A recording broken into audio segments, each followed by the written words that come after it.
All right, good afternoon.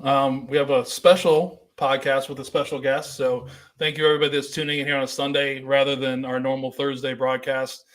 We're here for episode 17. And as you've seen this week, we have a pretty special guest, our first author. On, I think. Awesome. I mean, this published author, I guess. I think we all pretend like we're authors, but we're not. And actually, I think our first Purple Heart recipient as well, too. Oh, so, very cool. So kind of different honors. And he's, if you've heard the story, we were just making some jokes before we went live. He's been on some pretty big podcasts, so I feel pretty privileged to have you here. You should give us a good shout out to Jocko. See if everybody's ready for the podcast.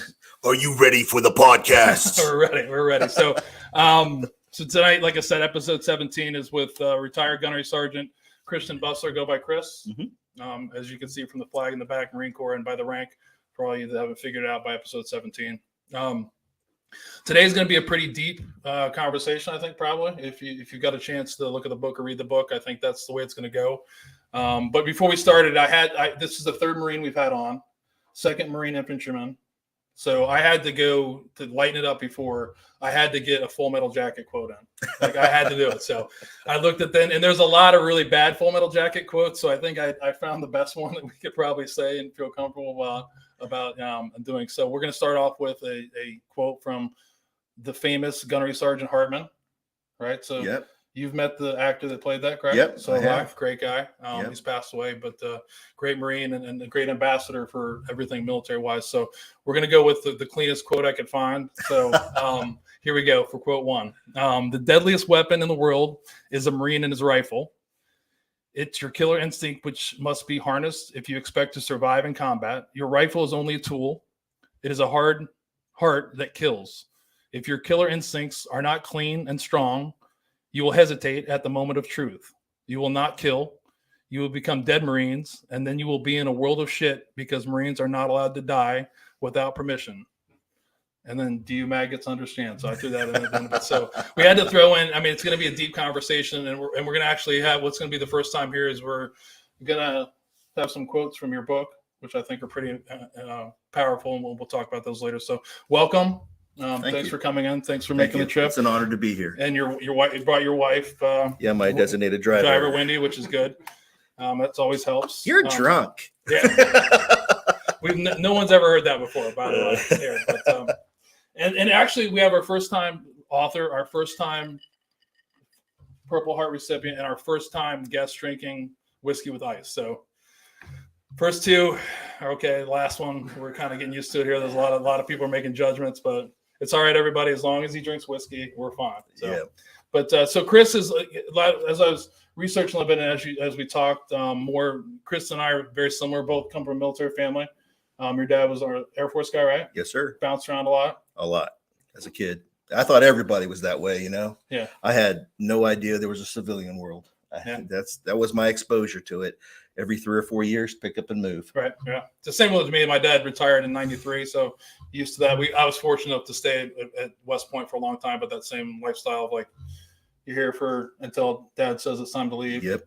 So you do that for a little bit, bounce around. Favorite place growing up as a kid? Misawa, Japan. All right. Didn't get to Japan. Yeah. What was your favorite about that? Snow. We had a ton of snow every year. So they have ice festivals and stuff that is over there. They build gigantic statues all out of snow. And in the culture over there, the food was outstanding. I really didn't know what I was missing until I got back here to the States. And then this is supposed to be Japanese food. I think that's for anybody that's served. If you ever have the real food somewhere else, and then you come back, you're always disappointed. So growing up in the military, we had people from all over the world. I mean, we had neighbors that were Filipino and Puerto Rican and German. So we all had that clash of cultures where we enjoyed everybody else's food. So we could tell you like food, though. I like it. I love it. That's why I'm so fat. We're getting old. Come on. We're allowed to get chubby. I think the word is chubby. I'm pushing 50, so I'm allowed these extra pounds. Yeah, and I think you're just barely younger than me. So another old timer here. I like it. I like it. So, so your dad retired in '87 from the Air Force, right? Then that's when you moved to Ohio. Any roots to Ohio before that?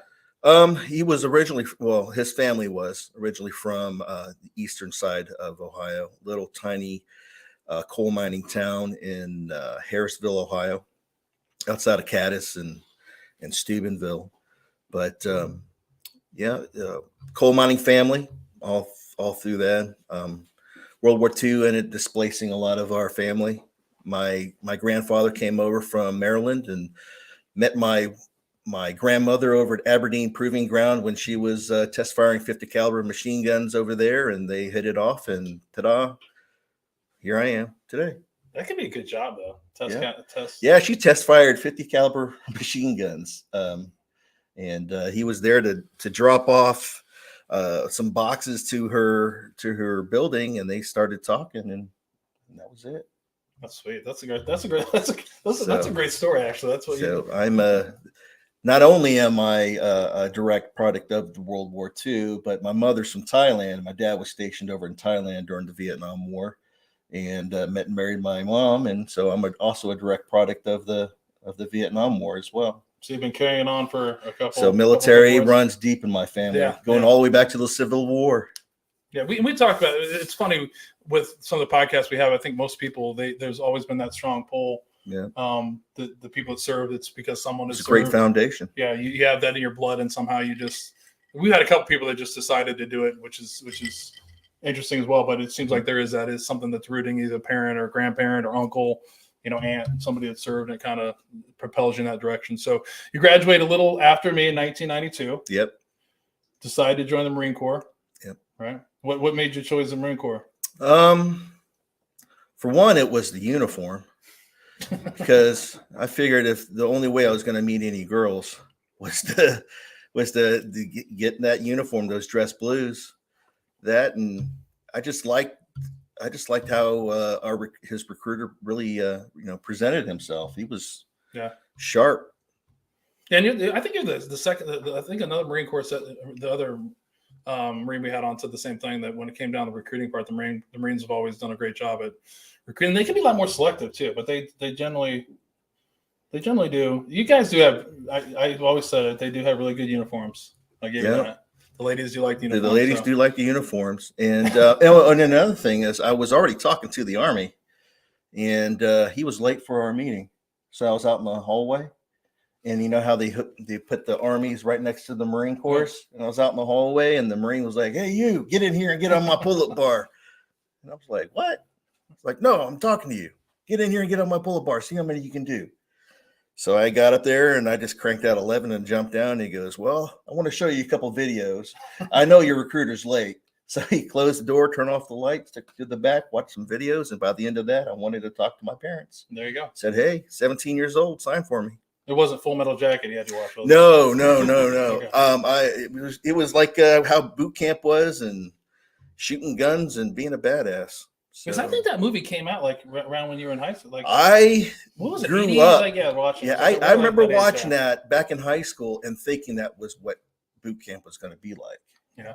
And I remember the Full Metal Jacket I was talking about. My dad was in the Army. We were stationed at West Point, and there was a major that was moving. And we know, if you've read the book, Chris absolutely loves majors. It's his favorite. It's his favorite rank. That's my favorite rank. It's his favorite rank. But this major had asked me and a friend to help him move. He was PCS, or actually ETSing, and moving to someplace I think it was like Long Island near the city. And he paid us like $75 to move. So a friend of mine were like, "Sweet, we help him move, load up everything, move down there." And they were going to move everything in there. Somebody put up there in 1987. Perfect. Yeah. And he was like, "Hey, we got everything." And he's like, "We're not going to leave for a few hours. Like, why don't you guys go? You guys can hang out in this town or whatever." So me and my friend, we go, and of course the movies is playing Full Metal Jacket, and I'm like, "Oh my gosh!" And it was still like a sophomore in high school. We're like, "Should we do it?" And we snuck in, and that's like, I think when they checked, remember, like you were afraid that if it's a rated R movie, you couldn't go in there. And then I remember going watch that, where you're just like, "Holy shit, this is the greatest movie I've ever seen." And then telling my dad that I watched, he's like, my mom's like, "Where did you watch that at? Who gave you that?" I'm like, "The guy gave us money. He told us to go do something that what are we gonna do? Full Metal Jacket." It was so good. Great movie. Yeah, it's still a great movie. I think it's probably one of the most quoted movies in the military. Yeah. In any branch, there's a bunch of stuff. It just it's so fitting. It's just actually I was lucky enough to meet the actor that played him in my old business that I worked in, and there was a friend of mine had a tent, and they would have him come there as like, I hate to say like a show pony. He was there hanging out and stuff, and so the first time I ever went there, he's sitting there, we're having barbecue, he's drinking a beer, and they're playing Full Metal Jacket on the screen, and I'm sitting there like a nerd. I'm like, oh my gosh, I can't believe I'm watching this with him. And so I'm talking to him, and I was like, hey, isn't it so weird to see you like watch yourself? You know what I mean? And he was like, I'm really not watching it. And I'm like, but I mean, do you watch a lot? He's like, I've only seen the movie, and this was early 2000s, or he was like, I've only watched the movie like 2 or 3 times all the way through. And I was like, that's crazy. He's like, yeah. And he's talking about, yeah, it's kind of weird. I've been a lot. And he kept talking about how many other movies he'd been in. Mm-hmm. And it was kind of funny because if you look at the actor, he has been in a ton of movies, but that's the role he's been known as. And he finally looks at me, and I'm asking all these questions. I mean, probably annoying the shit out of him. And he goes, and I go, God, you've only seen it 3 times. He goes, honestly, yeah. He goes, you've seen a lot. I go, yeah. He goes, it kind of sucks after I die, the movie, doesn't it, though? And I was like, and I started laughing. I go, it's still good. But he's like, I was definitely the best part of that movie. I'm like, you definitely were. That was, and that's probably the most memorable part. He's the most memorable character and part of the movie. So, but that's the lighter side of the Marine Corps that I was hoping we'd talk about before we get too all the deep heavy stuff. Before Chris brings us down with his life story. No, it's good. So 1992, you went for the on-time recruiter, best uniform. Yep. And you choose infantry. Yep. Chose infantry because I didn't think I would ever go to war. I wanted to shoot guns, blow things up, do all the things I watched on, all these movies, and growing up with Platoon and watching Rambo and, watching was it the A-Team on TV? So, take you back to the late 80s, watching that stuff growing up, I definitely wanted to shoot all those guns that, and growing up in the military family. Yeah. You wanted to go and go to family reunions and talk about, I got to shoot that. I got to be a part of that. That would be cool. So I never thought I'd ever go see war. We always thought that, we knew what it was all about until you actually got to experience it, and then that's a whole different story, though. Right, like your dad's also like my dad's a Vietnam veteran. I think your dad had 3 tours, you said, or 2. He did. Book. My dad did 3 tours in the Vietnam War. Okay, yeah. So I grew up in the same thing. My dad's a Vietnam veteran, so it's the same thing. Like I remember watching my dad all the way through retirement, and then the Army or the military didn't go to war for a while. So my dad was like that old time, like dinosaurs, and like I call them like the zoos, the pets in the zoo. Everybody wanted to talk to him. It was always great to hear my dad's soldiers be like, oh, your dad was in the Vietnam War. It's so cool. And I'd be like, oh, he's not that big a deal. But it is true. You wanted like, and the best way to put it is like, I think sometimes you join the military to be able to talk shit to the people that were in, like, especially your family members, right? You want to be like, hey, you can finally talk shit. Well, see, I can go back with I have a grand uncle that landed on Omaha Beach. Yeah. And fought his way to Bastogne before he got injured, and had another one that went World War II and Korea.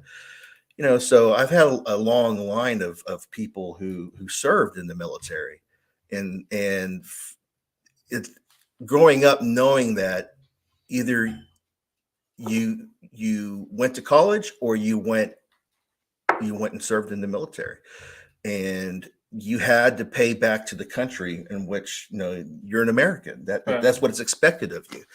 So it was a great foundation. It's a great place to start your life and to pay back to the country you live in. So I was just earning my stripes for my family and getting a good leg up on life. Did you ever feel any pressure from your dad, your uncle? No. Well, I always knew I was going to go in the military, but my parents were trying to push me to the Air Force. They didn't ever want to see me go to active combat and all that kind of stuff.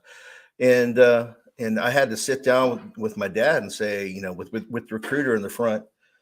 And my dad was like, hey, when I was in war, I remember seeing those planes loaded up with body bags on them. And some of those planes on there would be like, a lot of those would be body bags that would say USMC on them. I don't want you becoming one of them. Yeah. And I just told my dad, said, hey, if I go to war and I die doing what I wanted to do, I died doing what I wanted to do. And to me, being in the infantry and in the Marine Corps, to me, that was the ultimate proof, the thumb on the nose to my dad, I can make it. Right. And I'm going to be, I'm going to prove you wrong. This growing up being you thinking I'm only going to be good for the Air Force or the Navy or something, but I want to be as hard as I can be. To talk shit. That's to exactly talk shit. He's basically saying it didn't. No, but yeah, it's funny. I still feel the same way with my dad. There wasn't a lot of pressure. My mom actually didn't want me at all, I think, to go in the military at all.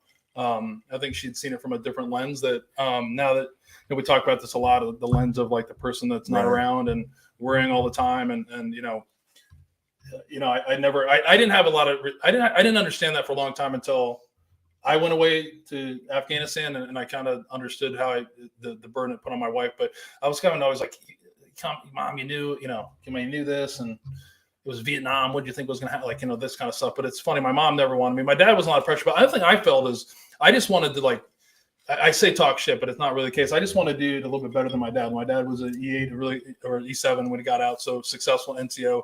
And I was just like, hey, and my dad wanted me to do it better, I think. And that was the only pressure I ever felt was like, if you're going to do it, to go the next step. And that's why, I decided to go the officer route. I just wanted to do as good as my dad did. Yeah. Because that's what I aspired to be.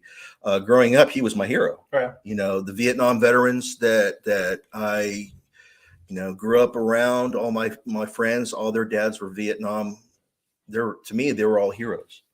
And I wanted to be, to be that, to aspire to be what they were. I know it's a different background from most people, but growing up overseas, it's all of us. And then there was the Japanese. And on the other side of, on the other side of this body of water was the Soviets. Mm-hmm. So, all the people that I grew up around were all USA. It's all we knew. Like I said, I didn't even know there was a civilian world out there until I moved back to the States, and I was 10 or 11 years old. Right. And then it just surprised me that there's people that don't have to wear uniforms every day and have to get haircuts and stuff like that. Like, I have to wear a uniform. My parents make me wear a uniform. I got to get a haircut when he gets a haircut. No, that's white glove inspections of your room. Yeah, it is different because my dad retired in 93. So I was, I got commissioned in 94. So then I, went right into it. I think before I got out in 05, I'd only, been to a civilian hospital one time. Sorry, Dad, about that. But drunken stitches. Underage drinking and stitches at military school, not a good thing. But no, yeah, it's funny. Like you do, like my dad is always the same way. Like it's that generation that we grew up in. I know what you're talking about. We grew up in a time when there were World War II veterans that were still around a lot, and then Korean you had your parents, the Korean. Yeah, it's funny. Even though growing up, there wasn't a lot of talk about the Korean War. I mean, there was a lot, but they call it the forgotten war. Just those people kind of was in between. It was the small conflict, intense conflict, in between the two big ones. Yeah, but you look at the time frame though. If you look at I look at my dad. My dad was in '69. Was in Vietnam, and then you look at the time when I was 89. It's 30 years. It's not that far off. You know what I mean? Whereas it's not getting to the time frame when I was in Afghanistan. It's getting to that same point, but it felt like it was so much more current, and you just knew those people. And then obviously, if you were in the military, when I still went in, there were still Vietnam veterans that were there. So same with the Marine Corps. You had a few you would see these Vietnam veterans, and automatic you're like, how the hell are you still in? You're really old. But there was a lot of them that were, but you were always in awe of the same thing with my dad. Especially after for watching Platoon and Hamburger Hill and stuff, to see that kind of warfare and know that these guys, when they came back home, didn't get the admiration and the thanks that they deserved. Mm-hmm. And it gave me a much more profound, deep respect for them, that they believed and fought for the country when the country wouldn't fight for them. Right. It was it's always tough to hear those stories, especially how different it was for you, you and I, and still today, they he was in Columbus here. I think they do it in Dayton as well. There's people that they come back from deployments, and there's, a bunch of strangers that greet them, come off of an aircraft, or I've been on commercial planes where there's been 4 or 5 service members, and the pilot will say, give everybody a round of applause for let these service members get off. So yeah, it is a hard time to do that. And to have that little thanks, even though it's kind of like a small thing, that little thanks does mean a lot. Yeah. There's somebody willing to take just a couple minutes off of their normal day just to say thank you for all, because you don't know what these guys have been through for their last, and a lot of times, especially in these recent conflicts, it's not normal just one deployment. You got guys with 5 deployments under their belts, and so that's like 5 years being away from their families and stuff. So it means a lot to be able to say, a little gesture like that means quite a bit. Yeah, we talked about this before. I still feel awkward when people say it to me, like, thank you for your service. I don't know why. I think a lot of it still does stem from my dad. I feel like it's always like it does feel good. But I still am also, we talked about one time about it. I think, like you said, I wanted to do it. It didn't really bother me doing it. Like, it was what I wanted to do. So I wasn't really one at the time. I felt like I was sacrificing when I did it, because it's the job I chose and it's what I wanted to do, and it's all I ever wanted to do. The people I felt bad for my wife and the kids and everybody else that didn't sign up for it. So that's why I kind of accept it for when I say it is. I always tell people that you should definitely thank the spouses. That's the thankless. Yeah. Most of the I'm not saying it because my wife's sitting in front of me and staring at me. She's within reach. And she's in shoe throwing distance. Yeah. But no, that is the absolute truth. For us who have to deploy and be in the mix and be in the fight, our minds are always busy and thinking about the task at hand. We have somewhat of a little bit of a control of how we're going to conduct our missions and react if it turns sour. But it's the wives and the families that's got to be in that dark, and sometimes your imagination really, what could happen.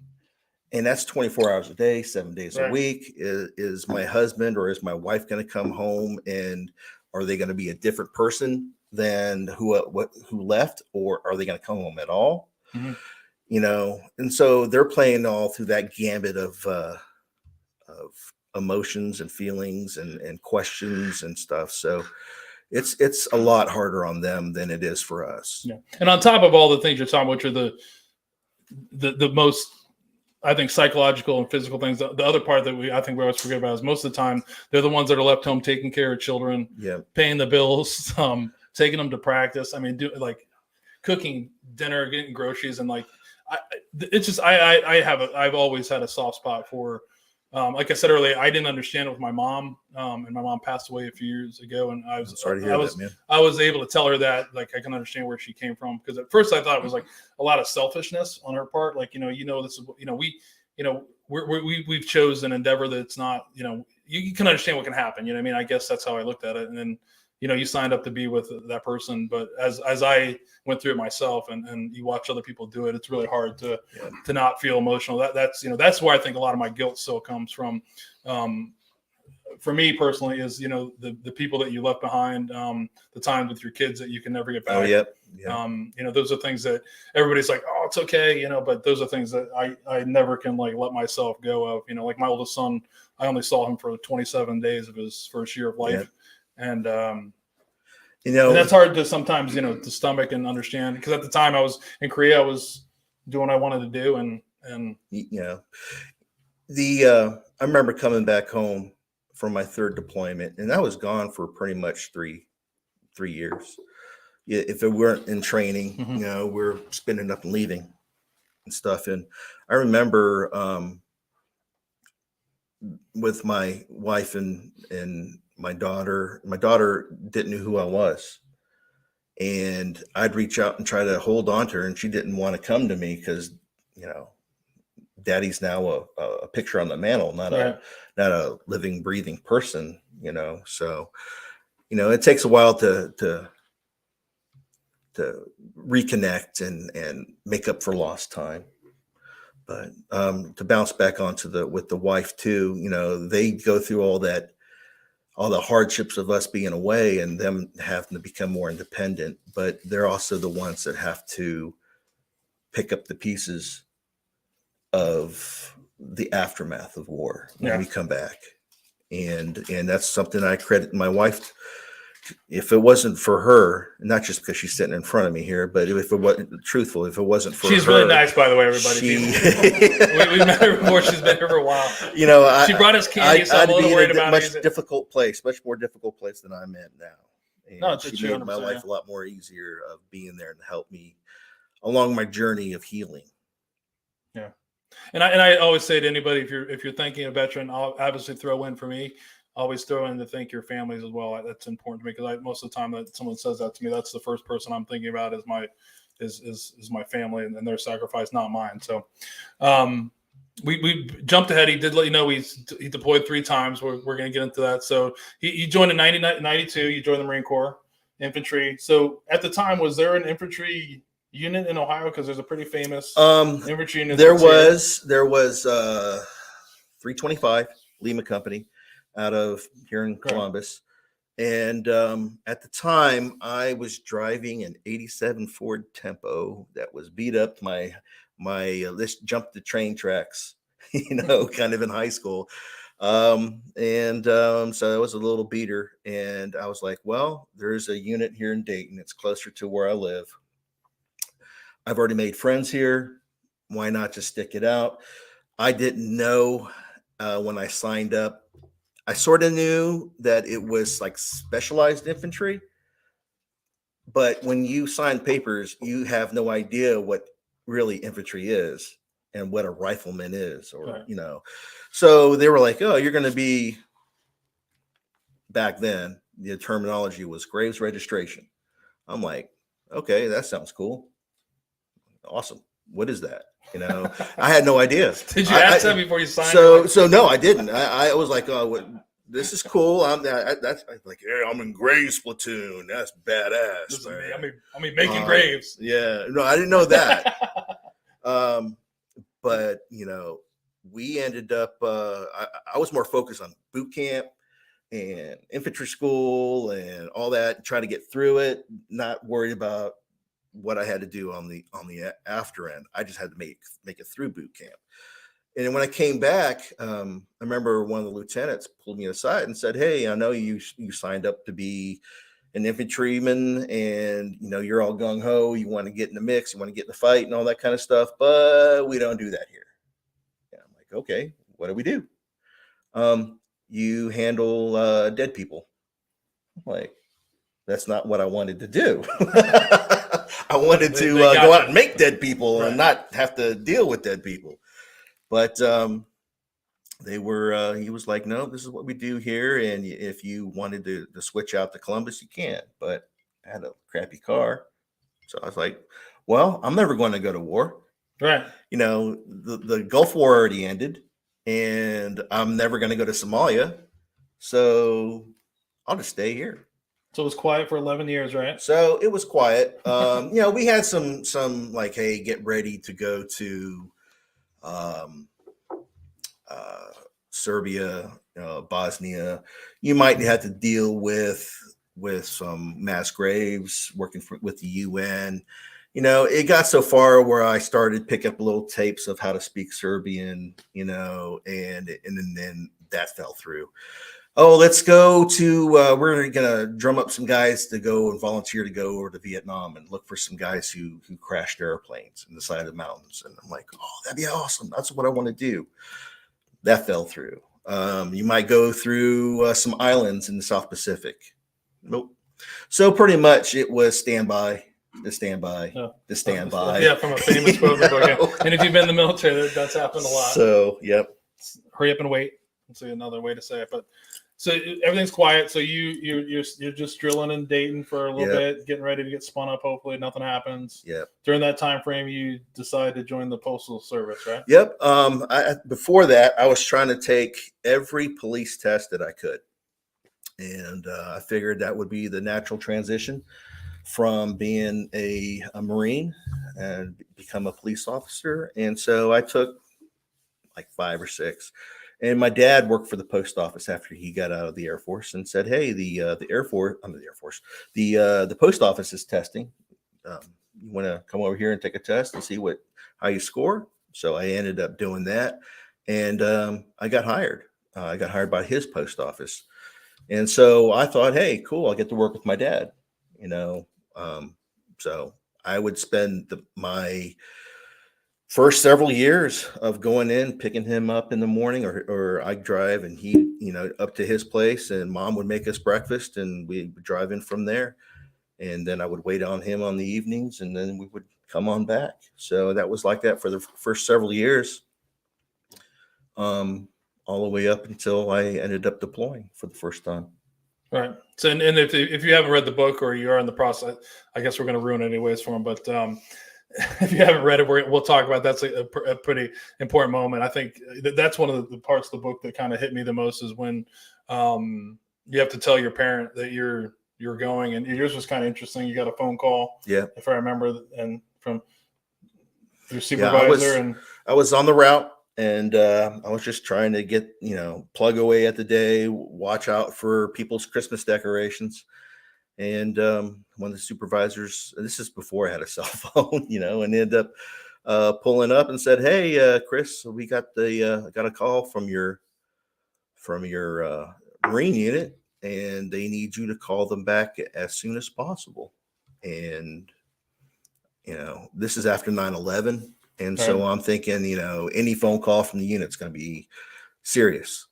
So I was like, "Hey, my dad has his cell phone. His is on the other side of the main thoroughfare there. So just drive me over there, and we'll use his cell phone to call the unit." And I ended up calling the unit. They said, "We're being stood up the day after Christmas, and we need to get your stuff in and get ready."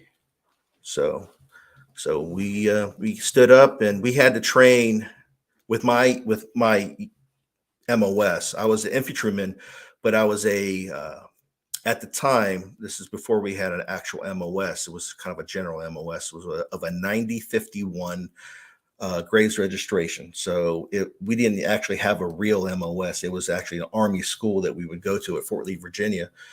And we were the only ones in the Marine Corps that did what we did. And there was only like 37 of us.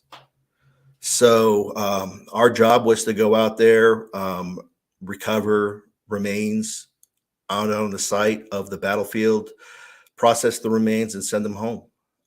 And being able to, the theory was, with us being infantry guys, was to be able to provide our own security and to work our way in to the site and be able to extract from there. So when you found out with your dad, was it easier or harder to have your dad there to tell him? Because I felt like that was a really difficult conversation. I don't know how I would handle if my dad was like physically in front of me. It was I remember the anxiety behind it and watching the emotions on his face as I was on the phone, and the seriousness of the conversation.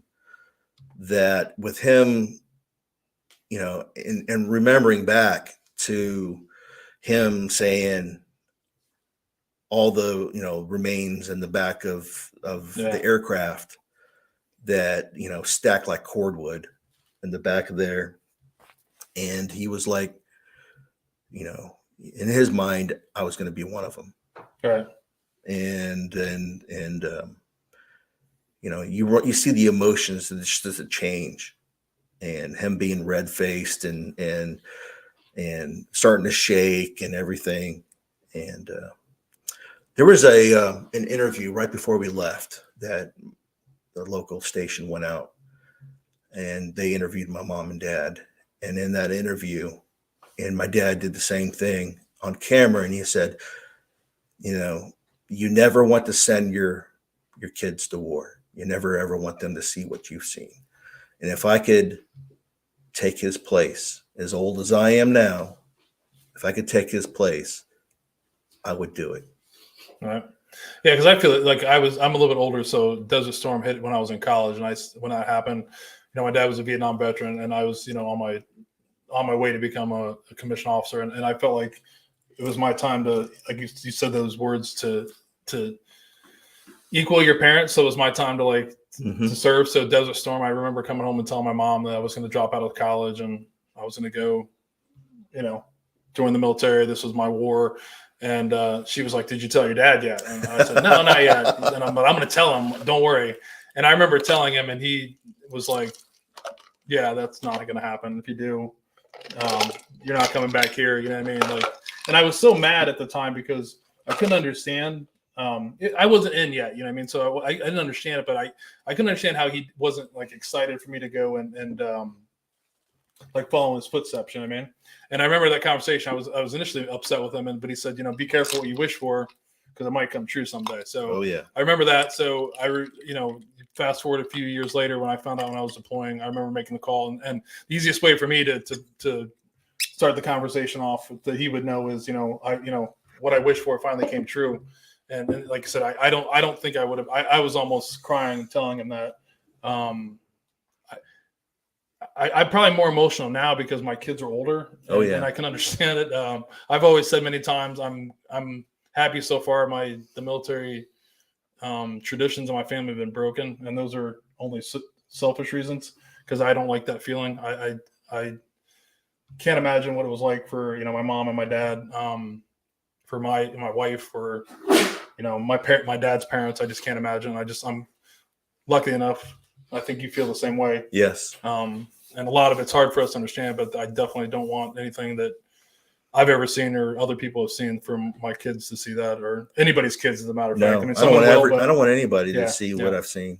I mean, it's it's sad that a generation away that that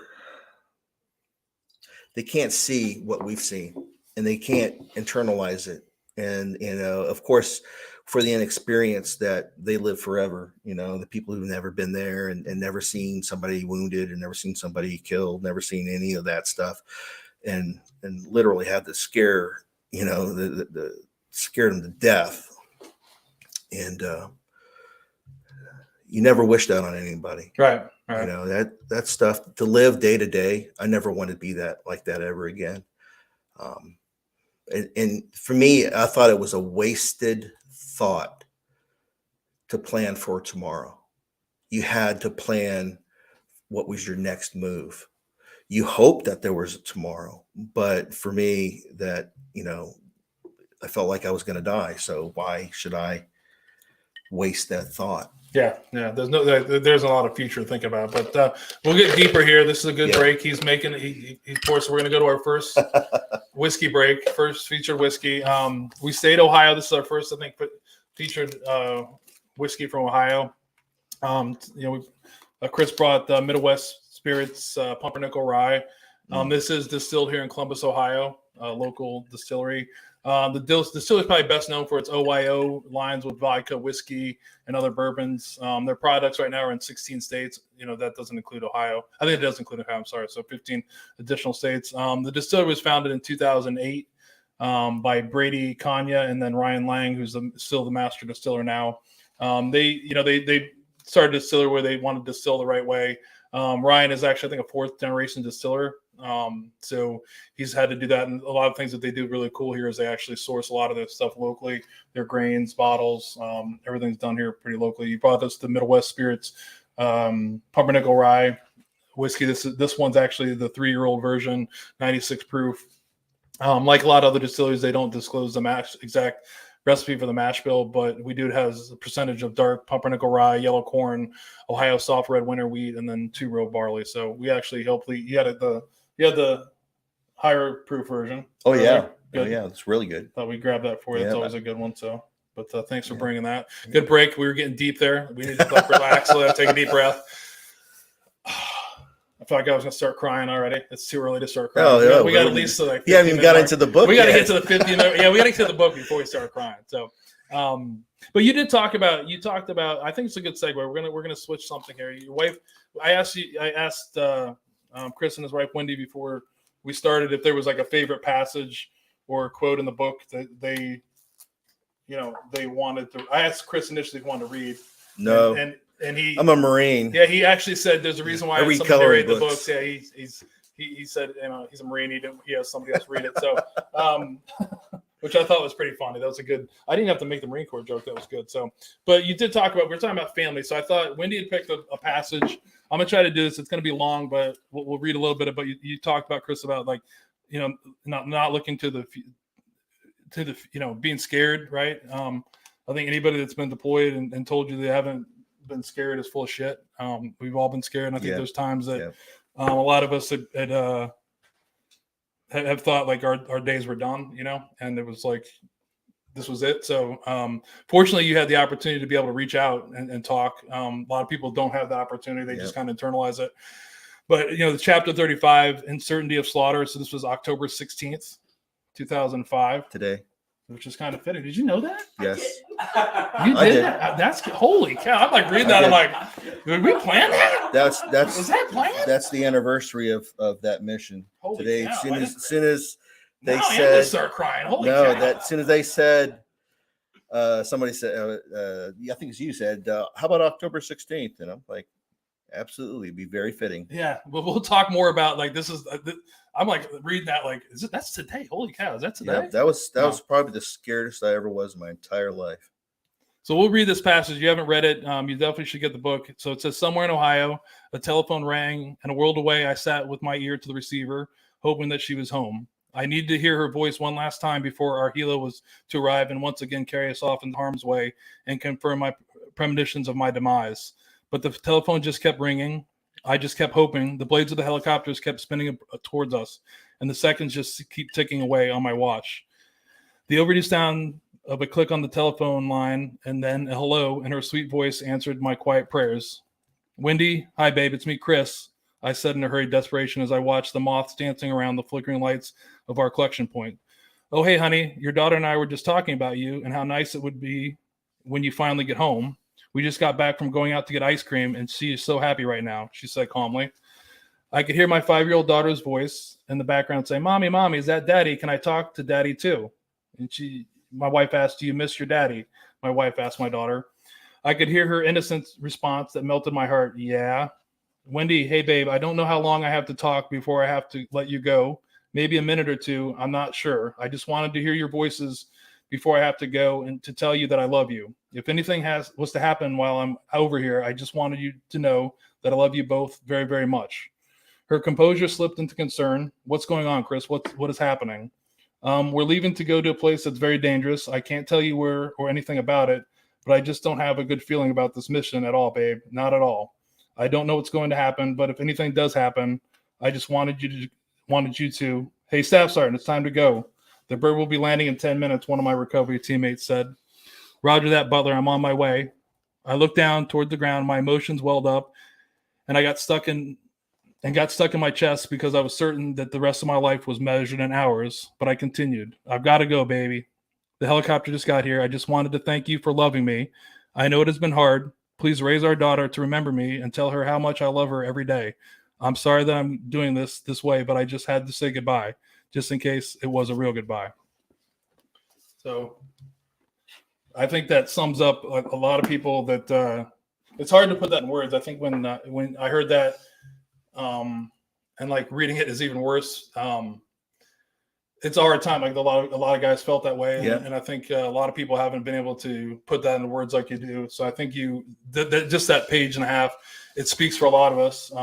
And thanks for having the courage to put that into words of what many of us felt many times. So thank you. Yeah, I appreciate that.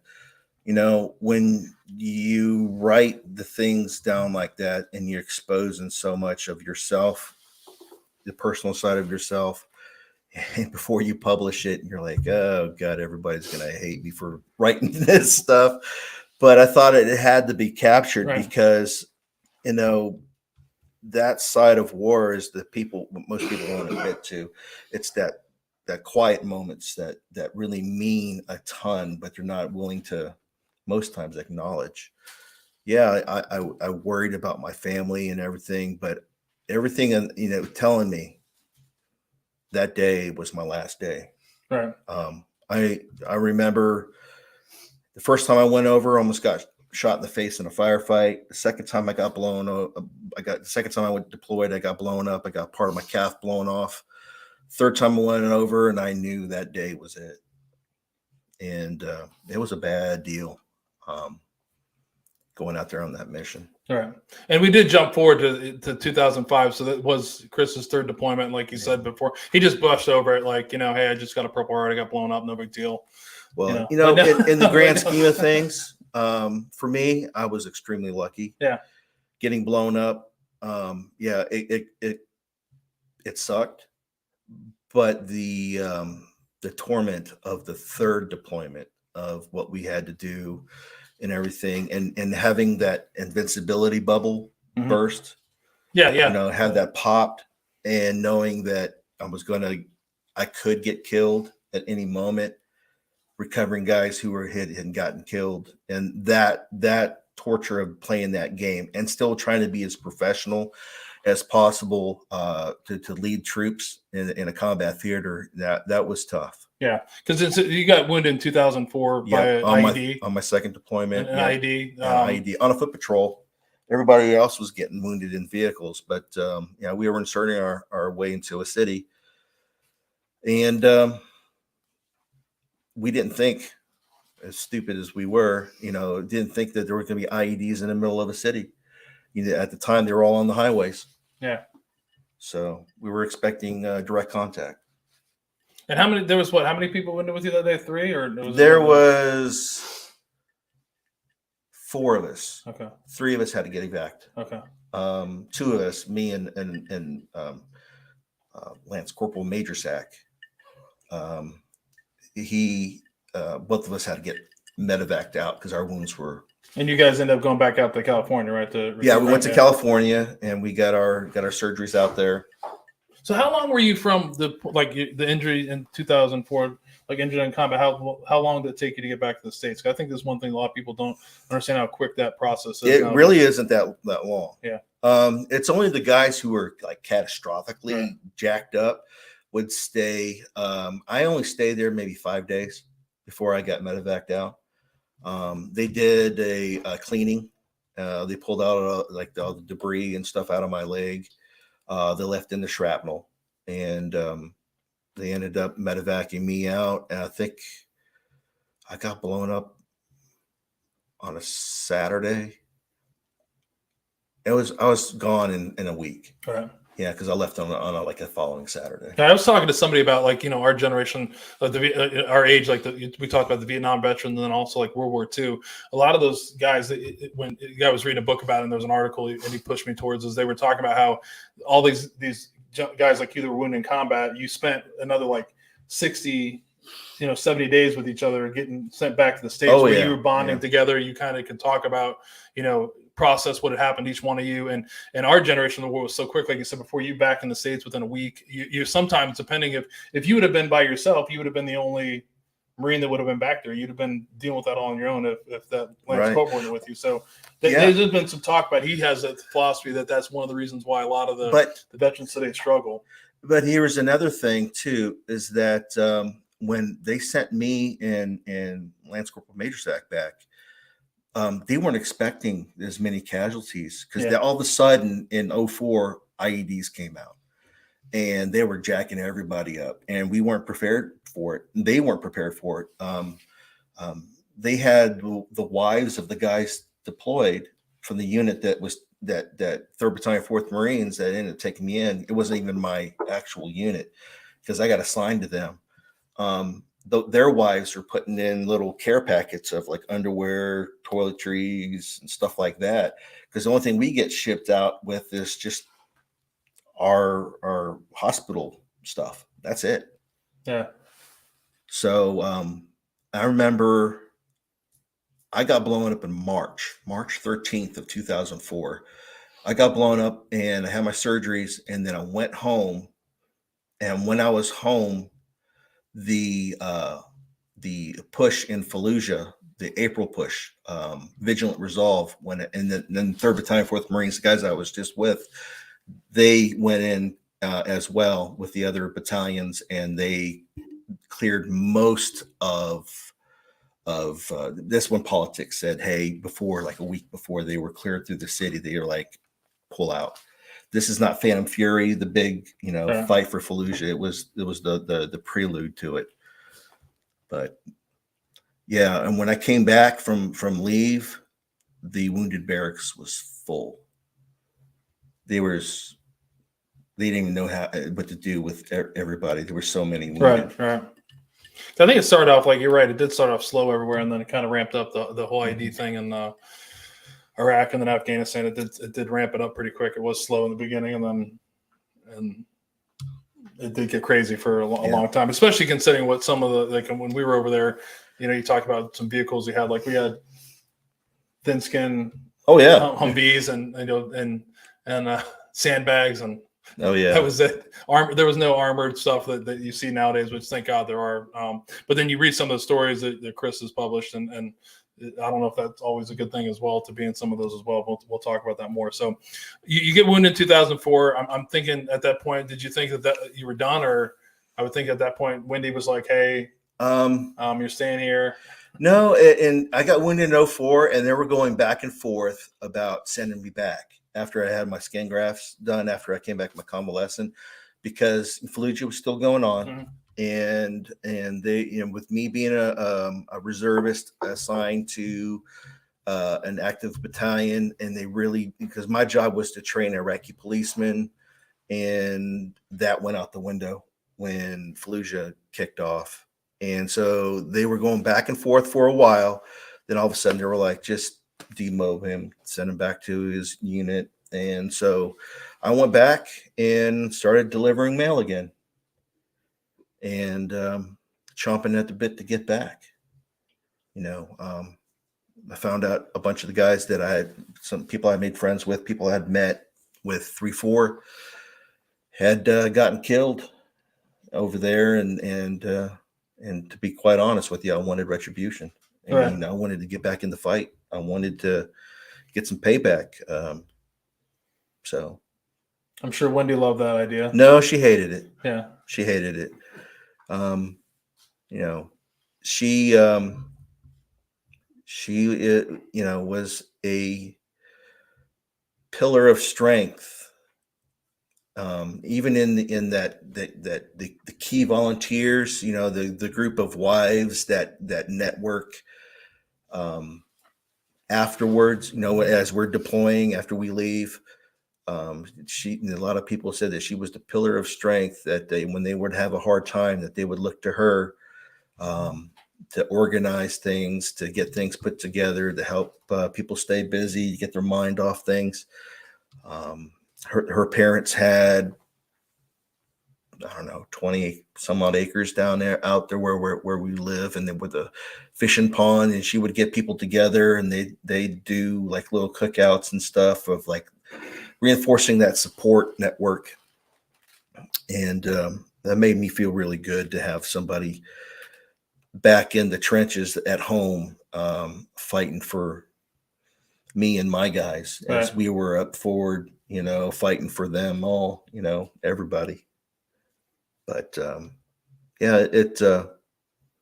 I know it really was a kick in her teeth for me to say that, but she knew where my heart was. Right. She knew when we got married that she married a military guy, and that my heart was with the troops. I wanted to be there with them. If they're going to be in the middle of the shit, I got to be there next to them. Right. And I after I got blown up, even though it wasn't my fault, I wasn't kicking cans looking for the bomb or anything, But after when I got blown up, I felt guilty that I was hurt, and my guys were still forward, and I couldn't be there with them to be in that fight.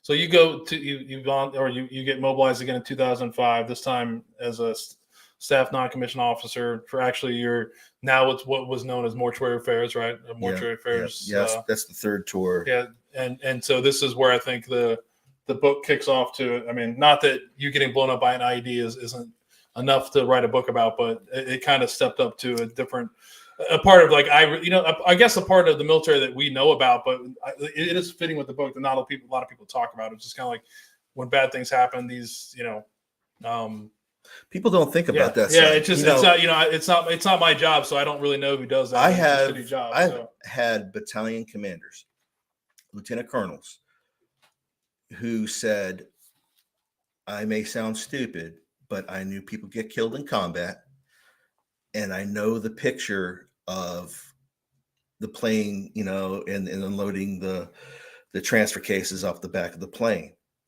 But in my mind, the two I didn't know that there was all these people in between the bridges that hold those two images in his mind. And I didn't know about it until I needed you guys. Right. Yeah. And so in your first two deployments, did you do any of the mortuary? We did. We did that during the invasion of Iraq. We were operating on the side of the roads. We didn't have any fobs. We didn't have any bases or nothing. It was, pretty much wagon trains, convoys. Right. We were working off of. But my team kind of, the lines of communications of what to do with remains was, everybody was like, oh, we're not going to take any remains. No, we're not going to take any casualties. And then all of a sudden they started taking casualties, and oh no, what do we do with them? So they put them on helos and they would fly them over us and get them down to Kuwait, whereas we were in the very same convoys. Right. But my team got in most of the firefights. The other two teams ended up doing more processings. Right. So you kind of got from we ended up getting some experience, but you didn't really not as many as ever. But the casualties were so light in the beginning. Right. Yeah, because like 2005, I think you were like, you've gone through, you kind of have an idea what's going on. The war has kicked it up, but you hadn't seen that until 2005. 05, we were taking casualties almost every day. Yeah, yeah, and then so if I think the numbers go, I think you processed over 150 service members. I did 150 on my third tour. In 2005, and then also 4 search and recovery missions, which resulted in the recovery of 13 service members. Yeah, one Third National was a KBR truck that got its cab blown up. It was. And when we talk about the recovery mission, that's like, if you haven't read, like that's actually going out to a location where. Well, before we go there, I have a question that I didn't understand, and I don't know if I missed it. So you in the book you use the term angels a lot. Is that a term a term you came up with, or is that actually it was a term that it was a team? Term. No, it was a team that we replaced when I went there on my third tour. Because before we would just call them remains, right? Okay, right, and there was a whole different way of reporting it and everything. And when we showed up, they would say that now we call them angels. I don't know if it was a command thing or if it was something that was laid out by the team that we replaced. I was more of wanting to pay attention to the nitty gritty of what applied to me. And then I'm like, great, this is great. We have a new way of reporting them. And you can actually say we have casualties, kind of being cryptic about it on our radios, as we're like in the chow hall or whatever, and most people wouldn't even know what we're talking about.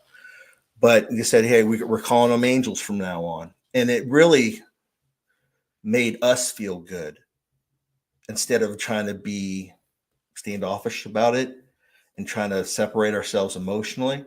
Whereas it made us want to take care of them more, even though that they're U.S. remains and everything, but you're being more affectionate about it than it is being that you're trying to keep it at arm's length. Yeah, because I think I mean, as for I audiobooked it, so listening to it, it is a way of exactly what you said. I found that was the first question when it came up to me, is I'd never heard that term before, and that used that way. But angel flights. It did, it did soften it a way of like when you're talking about it. It does make it a lot easier than I don't know a nicer way that you could talk about a casualty. And it really changed that.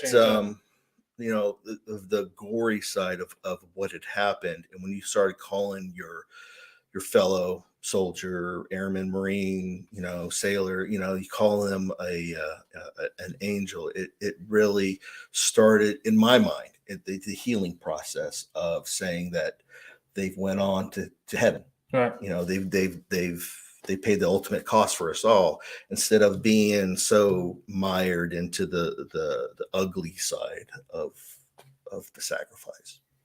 So 2005, rough year, you'd say? 2005 was probably among the hardest years of my life. So you talked about this. So you wanted to get back in the fight. You wanted to be with the Mm-hmm. guys. You wanted retribution. What happened in 2005? Would you change it? I wouldn't change it as hard as it was, because it defines the person I am now. I know that it was among the hardest years of my life outside of recovering from 2005 and 6. It changed me to be more appreciative of life, appreciative of family, of good things.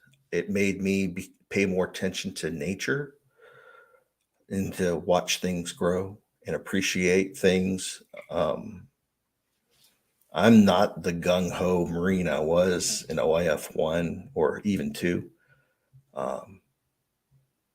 I want to make the connections with friends and family and keep those connections, because I know that tomorrow is never promised. Right. After you see that many guys get, killed, and, that you come back home and that that's just the beginning of the sacrifice. It's their families that continue to live that sacrifice for the rest of their lives. It's their kids that don't have a father to grow up with or mother to grow up with. I'm, in a lot of ways, I try to be, in a lot of times I fall short, but I want to be a better father, a better husband, a better neighbor, a better friend, because those guys can't live that life, and then, I don't want to get political or anything, but I think we owe it to those guys, not only from Iraq or Afghanistan, but from all the wars and, who sacrificed their lives. To me, we have to make this country work, because there's a lot of pain that was endured by their families, by them, that a lot of the sacrifice that we have to make this country work for them. Maybe it's a kind of a different way of looking at things, but for me, I want to live my best life because they weren't able to. Right. And that's how I look at things. I try to honor them by living my life and teaching, and that's one of the things about the book, teaching others about their lives. Yeah, my exposure to these men, because all I processed were males, but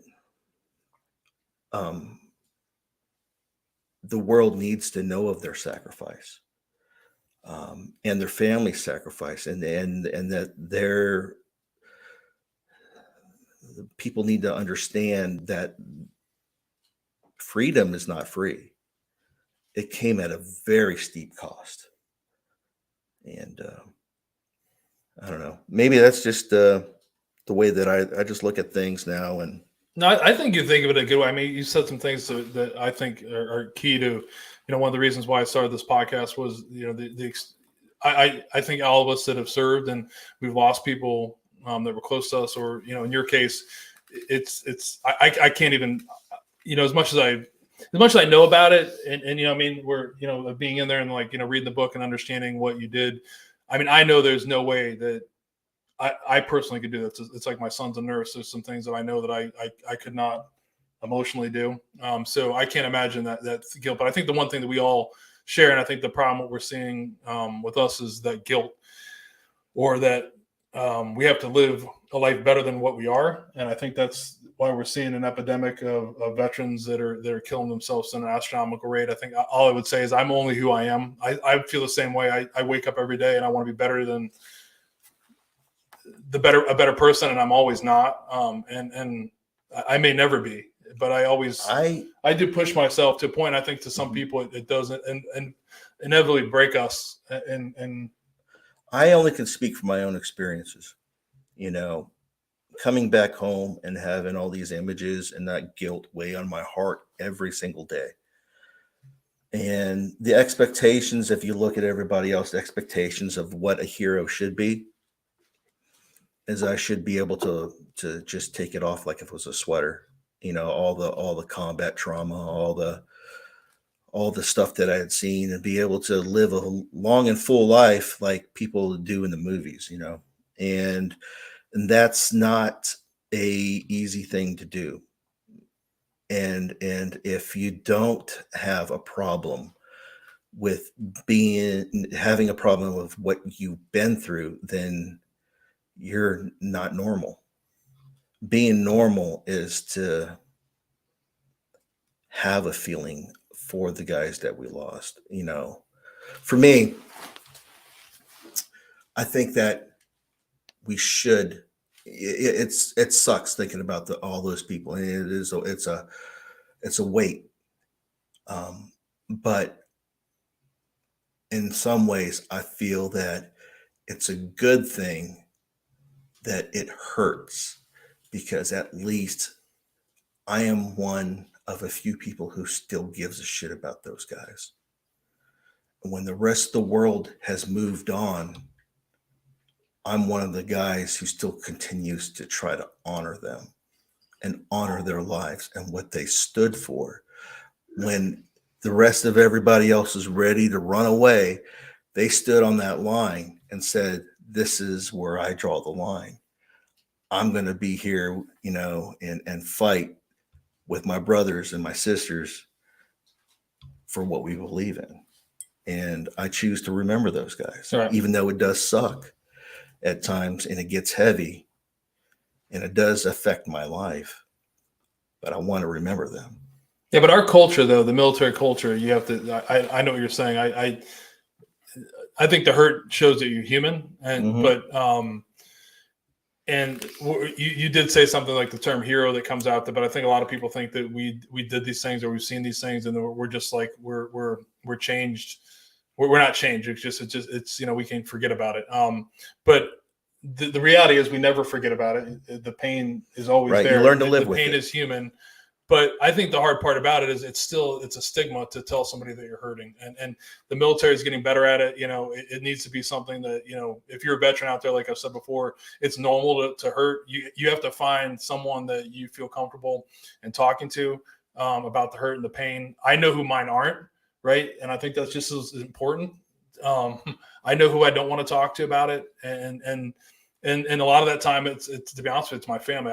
When I'm hurting, I don't talk to my family. It's that may be different from you, Chris. It may be different from somebody else, but that's just how it makes me feel better. But like Chris said, we all hurt, and it's part of it. But we have to find out as a country, and most importantly, as veterans, to understand that it's okay to hurt, it's okay to talk about, and to find somebody to talk to. It's part of healing.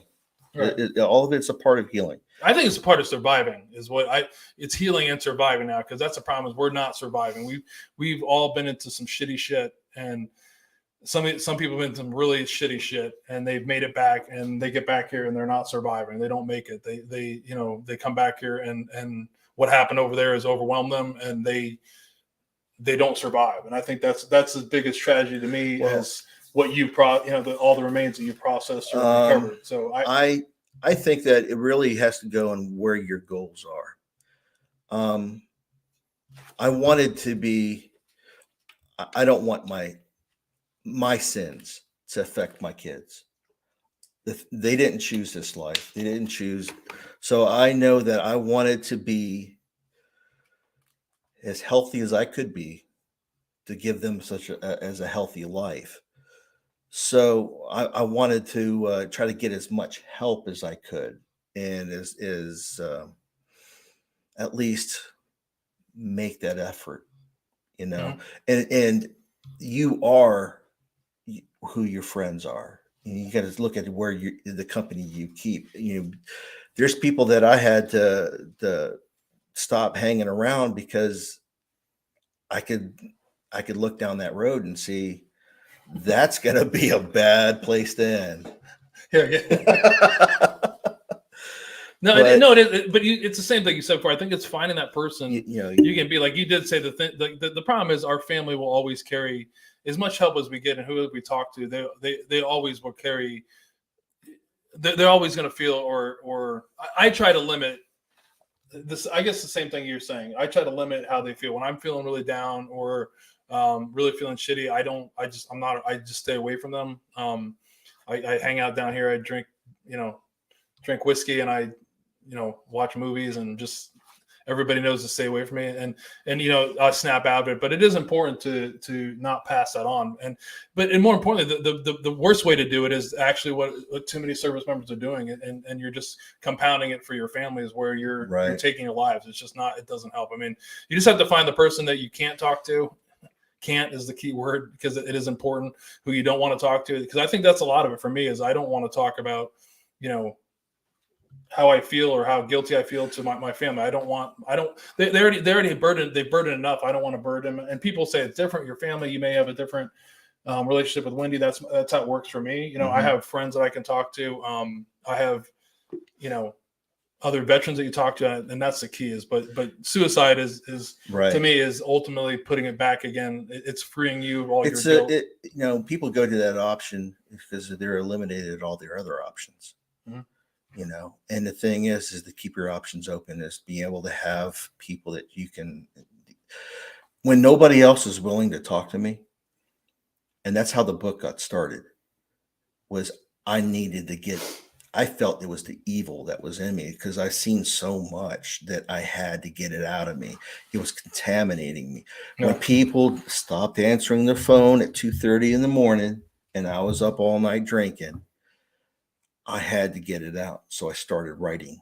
I took the advice of a Vietnam War veteran and I was over at the VFW, and he was like, dude, I know exactly what you need. And he was like, you need to start writing. And I was like, bullshit. I'm a writer. I'm not a writer. He's like, I'm a Marine. You didn't hear that part? Yeah. Do you know how many crayons it's going to take to write this book? Yeah. Yeah. I'll draw you out a coloring book. But yeah, he was like, start writing. And I took his advice to heart. And whenever I woke up from a nightmare and couldn't go to sleep, and I had anxiety, and at the time I was just drowning as many bottles of beer or whatever alcohol I can get into me so I can just fall back to sleep, I just started writing and drinking at the same time. And that just became, therapeutic. Right. I would take those in, whatever I wrote about, a buddy of mine getting killed, and we had to process them, take that into the psych and sit down with him, and we would have something to work on, and we were making an actual ground, because we were attacking the real problems instead of sitting there playing the game of, I don't have anything wrong. Yes, you do. Yeah. I think it's everything. Everybody has. It's not just, we talk about, there's a lot of people on the podcast listen to podcasts that aren't veterans as well. This applies to anything that deals with trauma. You have to talk about it. It's important, and I think the key is finding the person to talk about. I say that there's professionals that do it. That's definitely the best way to do it, I think. Don't settle on the first one. Right. Yeah. I went through like 6 or 7 before I found the one that actually worked for me. Right. And there's professionals out there, but I think the one thing I've always been I tend to find people that I can talk to. I have friends that they're probably here.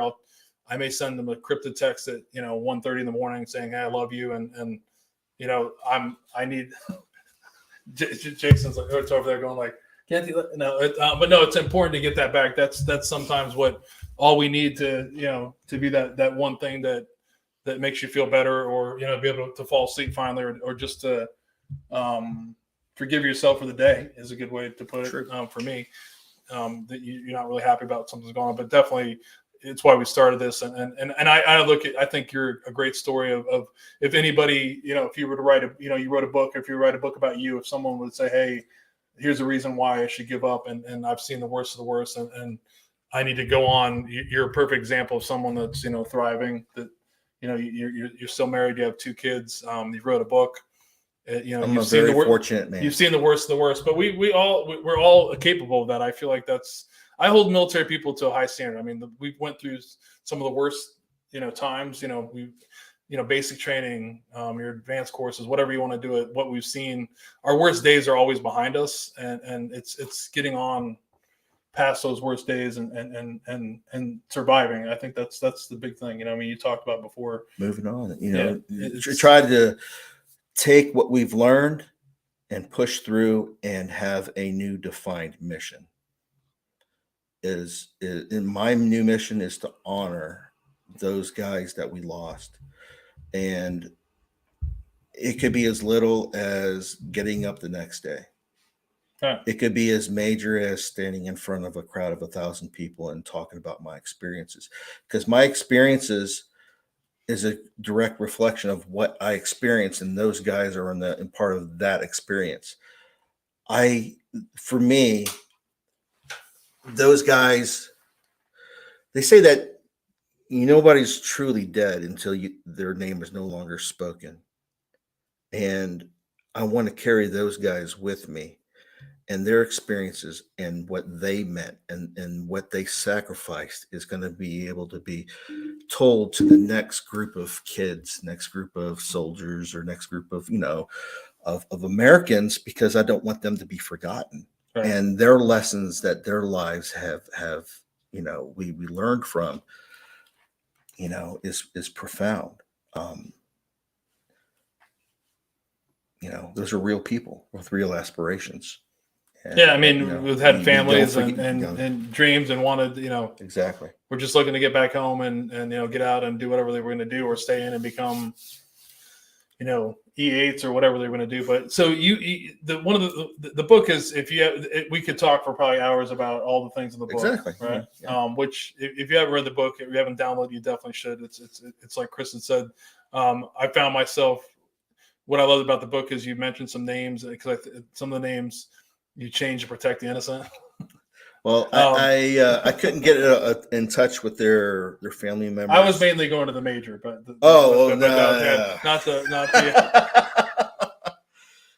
not the victims. But but Chris did get, some of the names are changed because he didn't get permission from the families. But the ones that you did look up that were real people, I found myself Googling them, like you said, and seeing them, and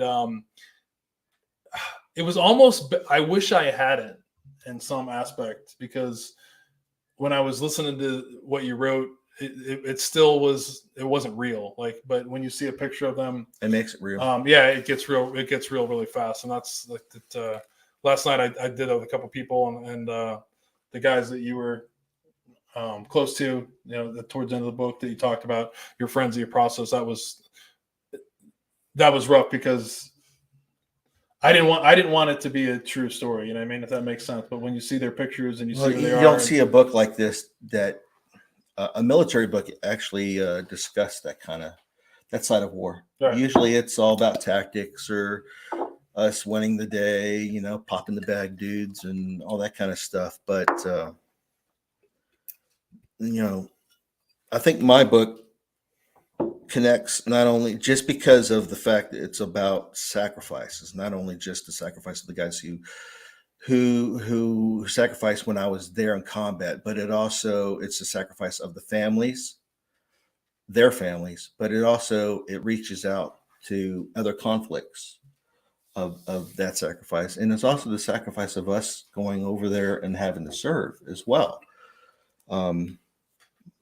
Not to make a plug out of it or anything, but I always thought that this is a book that would be a good reminder right around Memorial Day. Mm-hmm. Remind the public of what it means to serve and in a time of war. Right. I think with Jason, I talked about it the most about the book, and for some in the military, you do go into a lot of detail. So there's some stuff that was funny to us, like starting off. It's a long book, but for the people in the military, I think what was great about it, for me, sometimes I was like, it's explained to a point, like we know within what you can talk about in a couple pages, right? We know in like a minute what you're talking about, right?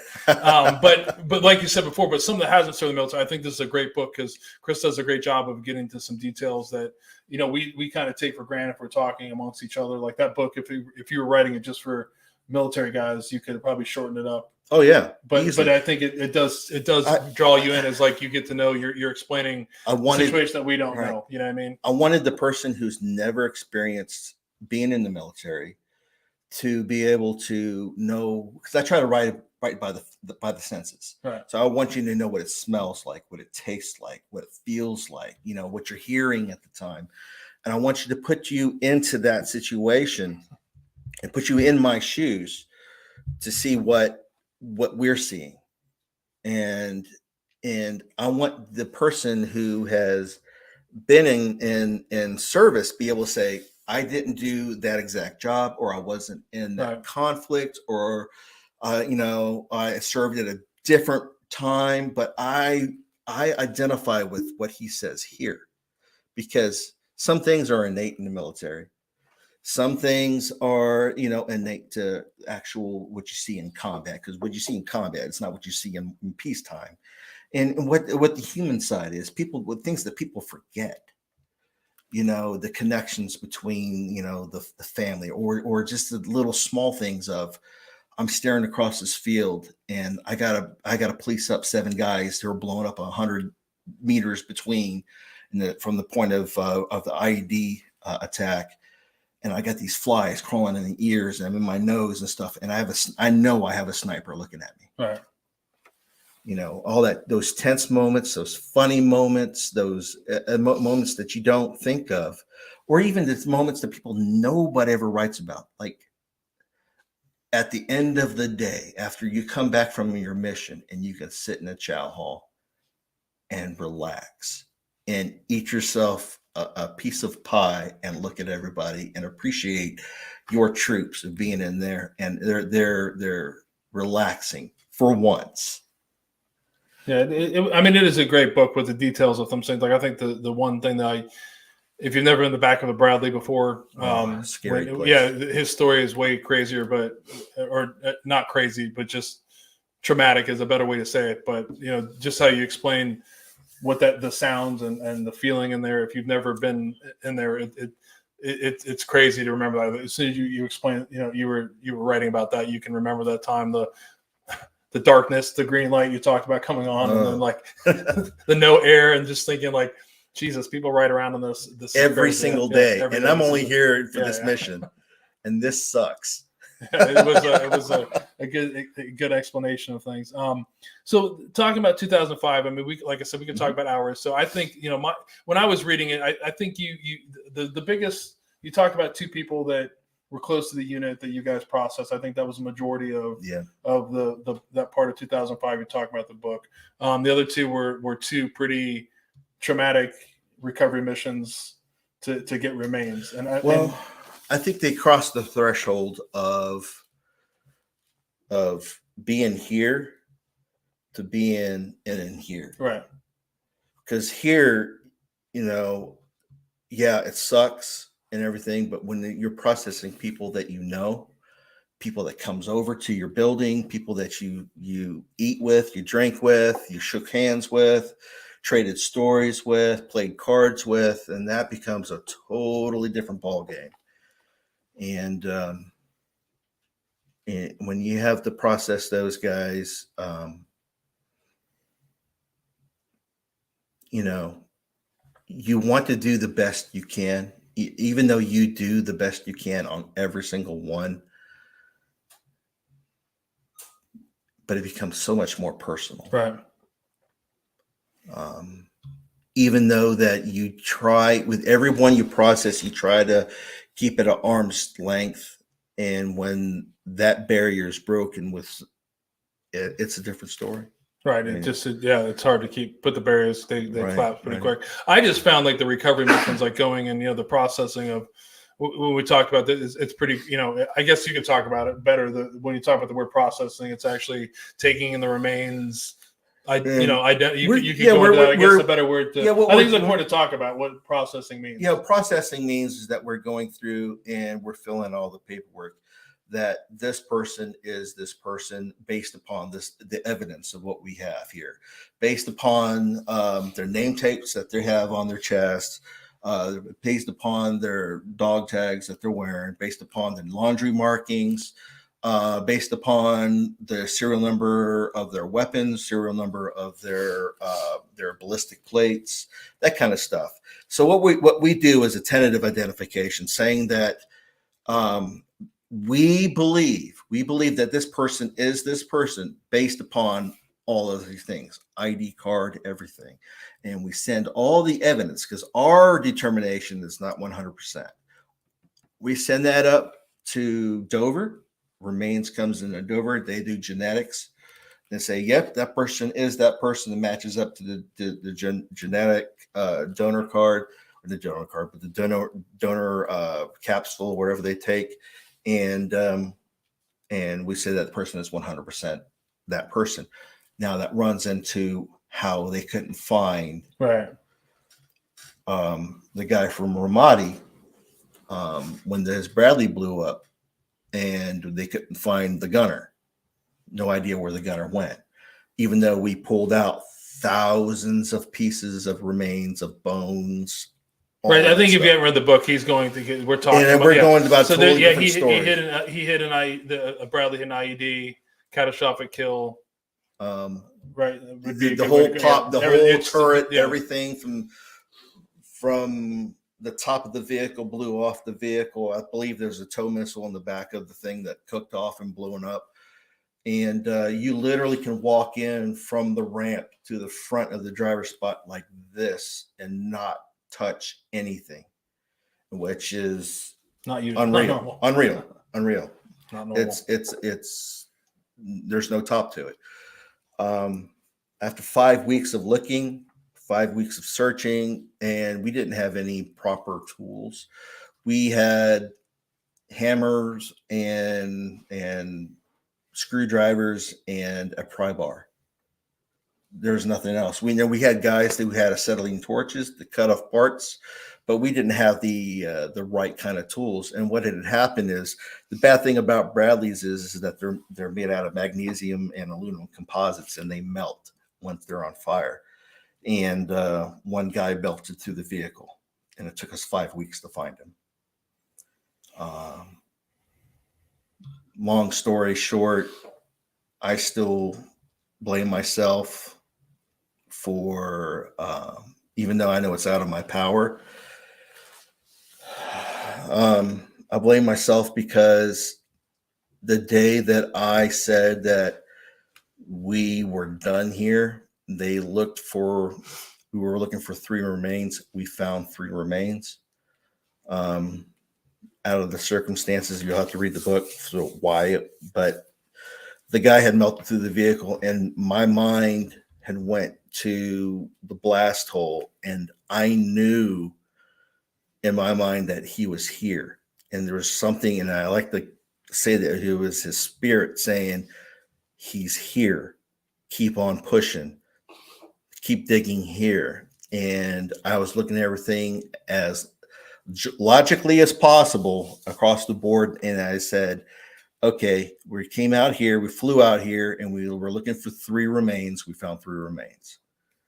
And I didn't know that it was part of another guy. Yeah, that's a whole gruesome story. But yeah, I mean, but I think if someone's going to say, I don't know if I'm allowed to say this, but like, you shouldn't be harboring that. If you read the book and now the circumstances happen, I don't think you could have done anything differently. There's a lot of things that you're not sharing, is like the next time the vehicle had been moved around. Right. And some things have been my guilt was that I should have followed up with it. You know, the thing with guilt is it doesn't operate in a realm of reality. True. Yeah, good point. You are, you always go back. You should have been faster.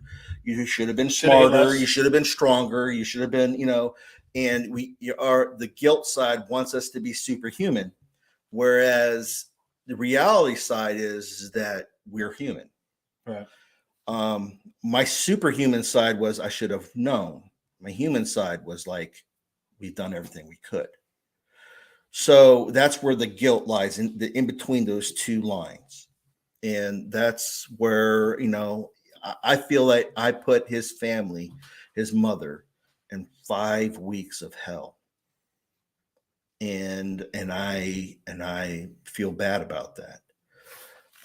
Do you know if the military has ever talked to him about what happened in that 5 weeks? I have no idea. I reached out to them. I reached out to his brother. Right. and nobody identified who I was, identified what my role was with their son. And what I was doing was writing a book, and nobody responded back. And maybe I got wrong emails, or maybe that I did meet contact and they were like, I don't want to talk to you. So that's why I decided to change their last names to the cities or towns they were from. Have you given up on that? I gave up on it. Okay. I figured if this book was to get more traction, people from that unit, because it's a big unit, the Pennsylvania National Guard, that they would reach out and tell them, hey, this is the story behind, your son or your husband or whatever. Yeah, because I think if you've read it, and then if you think about it, logically, like you said before, right? Like that's the whole part of it. Like you look back and logically, that 5 weeks, there was a ton of anger that everybody probably has. Oh, yeah. How can you not do this? And then in the military, it's the king organization is there's always someone to blame for why something didn't happen. And I think that's the key thing of like when I read that, I'm like, I don't even know if you can blame anything. There's so many things that happened. Like we had no circumstance you were in, and then we didn't know if the guy got ejected. Yeah. He got ejected out and left on the scene. Right. That's what I explained in there. I had no idea what was going on, and the unit just didn't recover him, or if he was still left out. If we're waiting for a video to come out with his remains, or what was going on. But and we're still doing missions in this whole time frame. We're still going forward, recovering guys, still doing processings and all that kind of stuff. And like I said, this whole 2005 was probably one of the most stressful times of my life. I felt like I was going to have a heart attack at any day because it was so. I would hope that it didn't get any stressful after 2005. I'd be worried. Well, it was a different kind of stressful. It's more stressful for my wife. I was just trying to live. Are you ready to go on the second featured whiskey before we get deeper? Absolutely. Let's do it. Let's change. Let's change. We need a break. We need a break. It's always good for a whiskey break. It's good to get off the ugly stuff. We're going back though. We're going to go back. We just need a break. So the second featured whiskey is given to us by a friend of the podcast. So this is Nashville Barrel Company, which is out of Nashville, Tennessee. What's interesting about this company was founded by two gentlemen, Mike Hines and then James Davenport. They don't distill anything right now. They may be now, but initially they started off with just buying barrels in 2018. Mike is pretty well known for picking some old school picks in the bourbon community. He's kind of an OG of bourbon. So in 2018, they realized that it was getting harder and harder to get barrels in groups. So they decided to buy some barrels and blend and mix them together, do their own thing. So they're in Nashville. Some water in there, but that's all right. Yeah, you still got some whiskey in there. We'll get you some whiskey.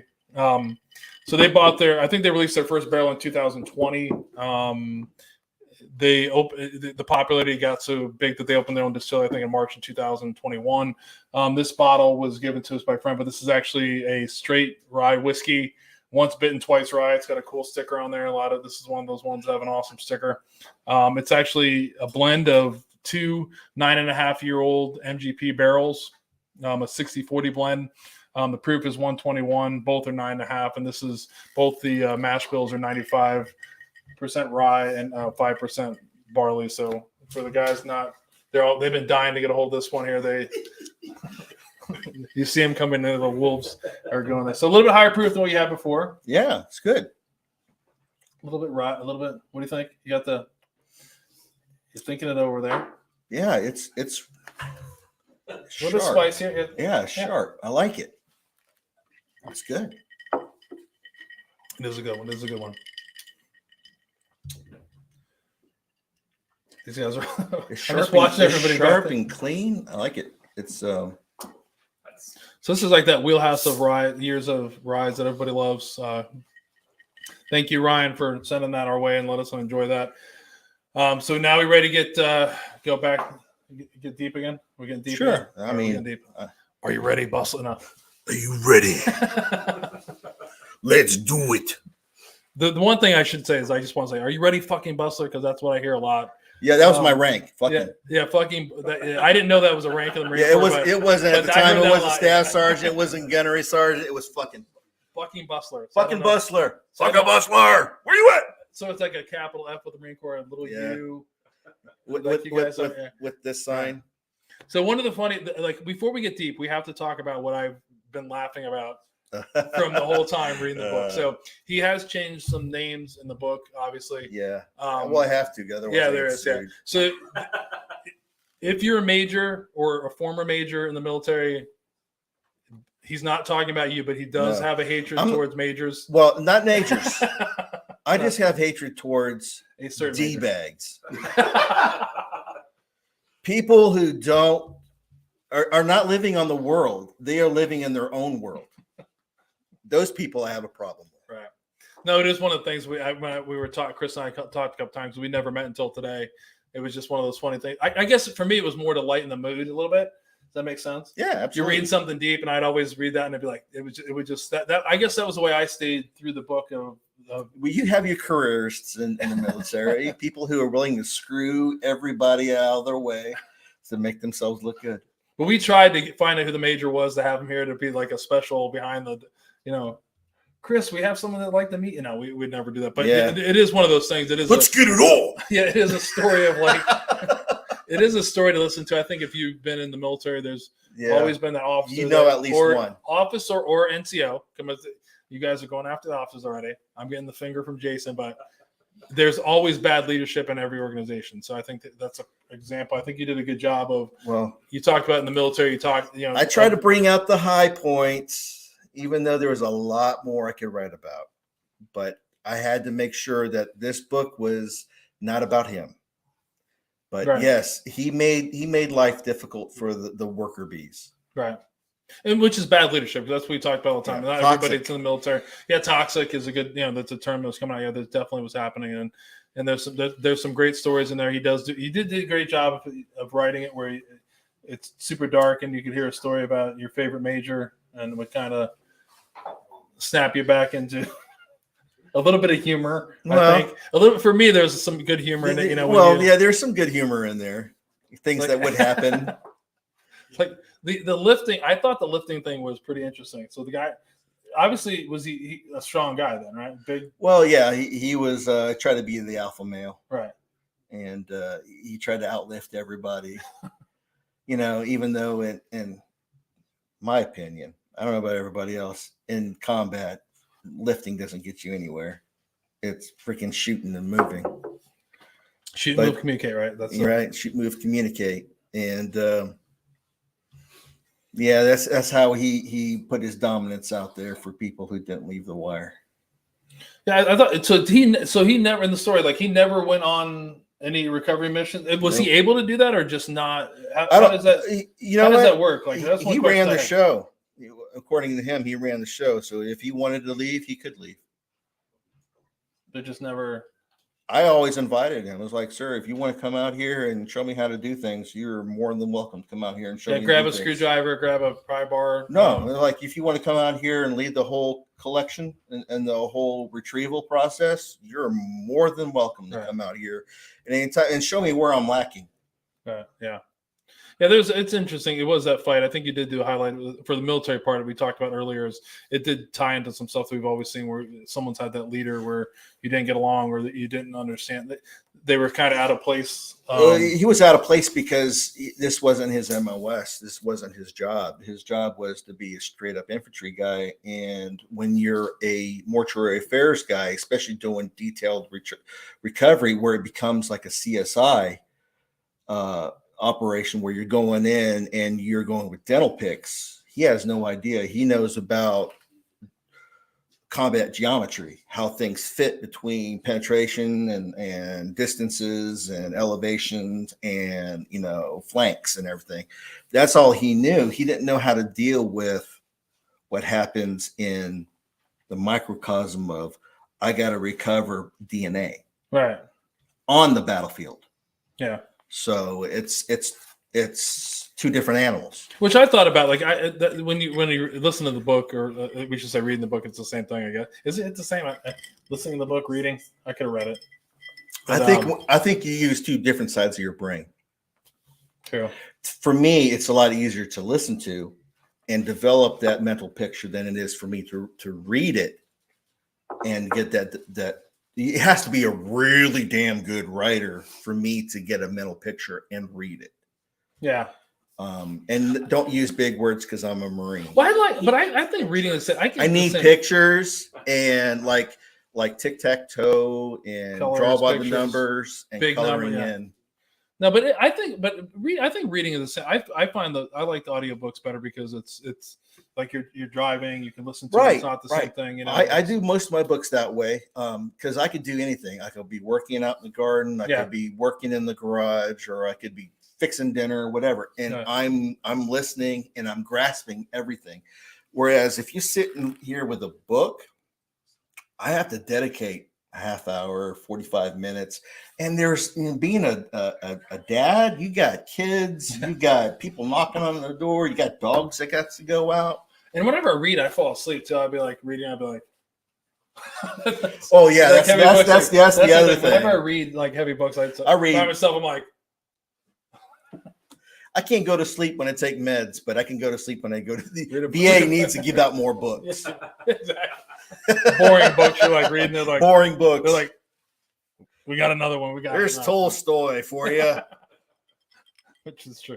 No, but that is the thing. I do like read. I mean, I think it's the same thing because you're doing it's faster. Right? I want to be more productive. Yeah, the audiobook, you're doing two things, and I still feel like maybe it's because we're getting old, like close to 50. Like when you read, I love to read, but I'm sometimes like put me to sleep. It's like I don't know if I like the process of reading. I like the stories. I like the process of learning, not so much of sitting and reading.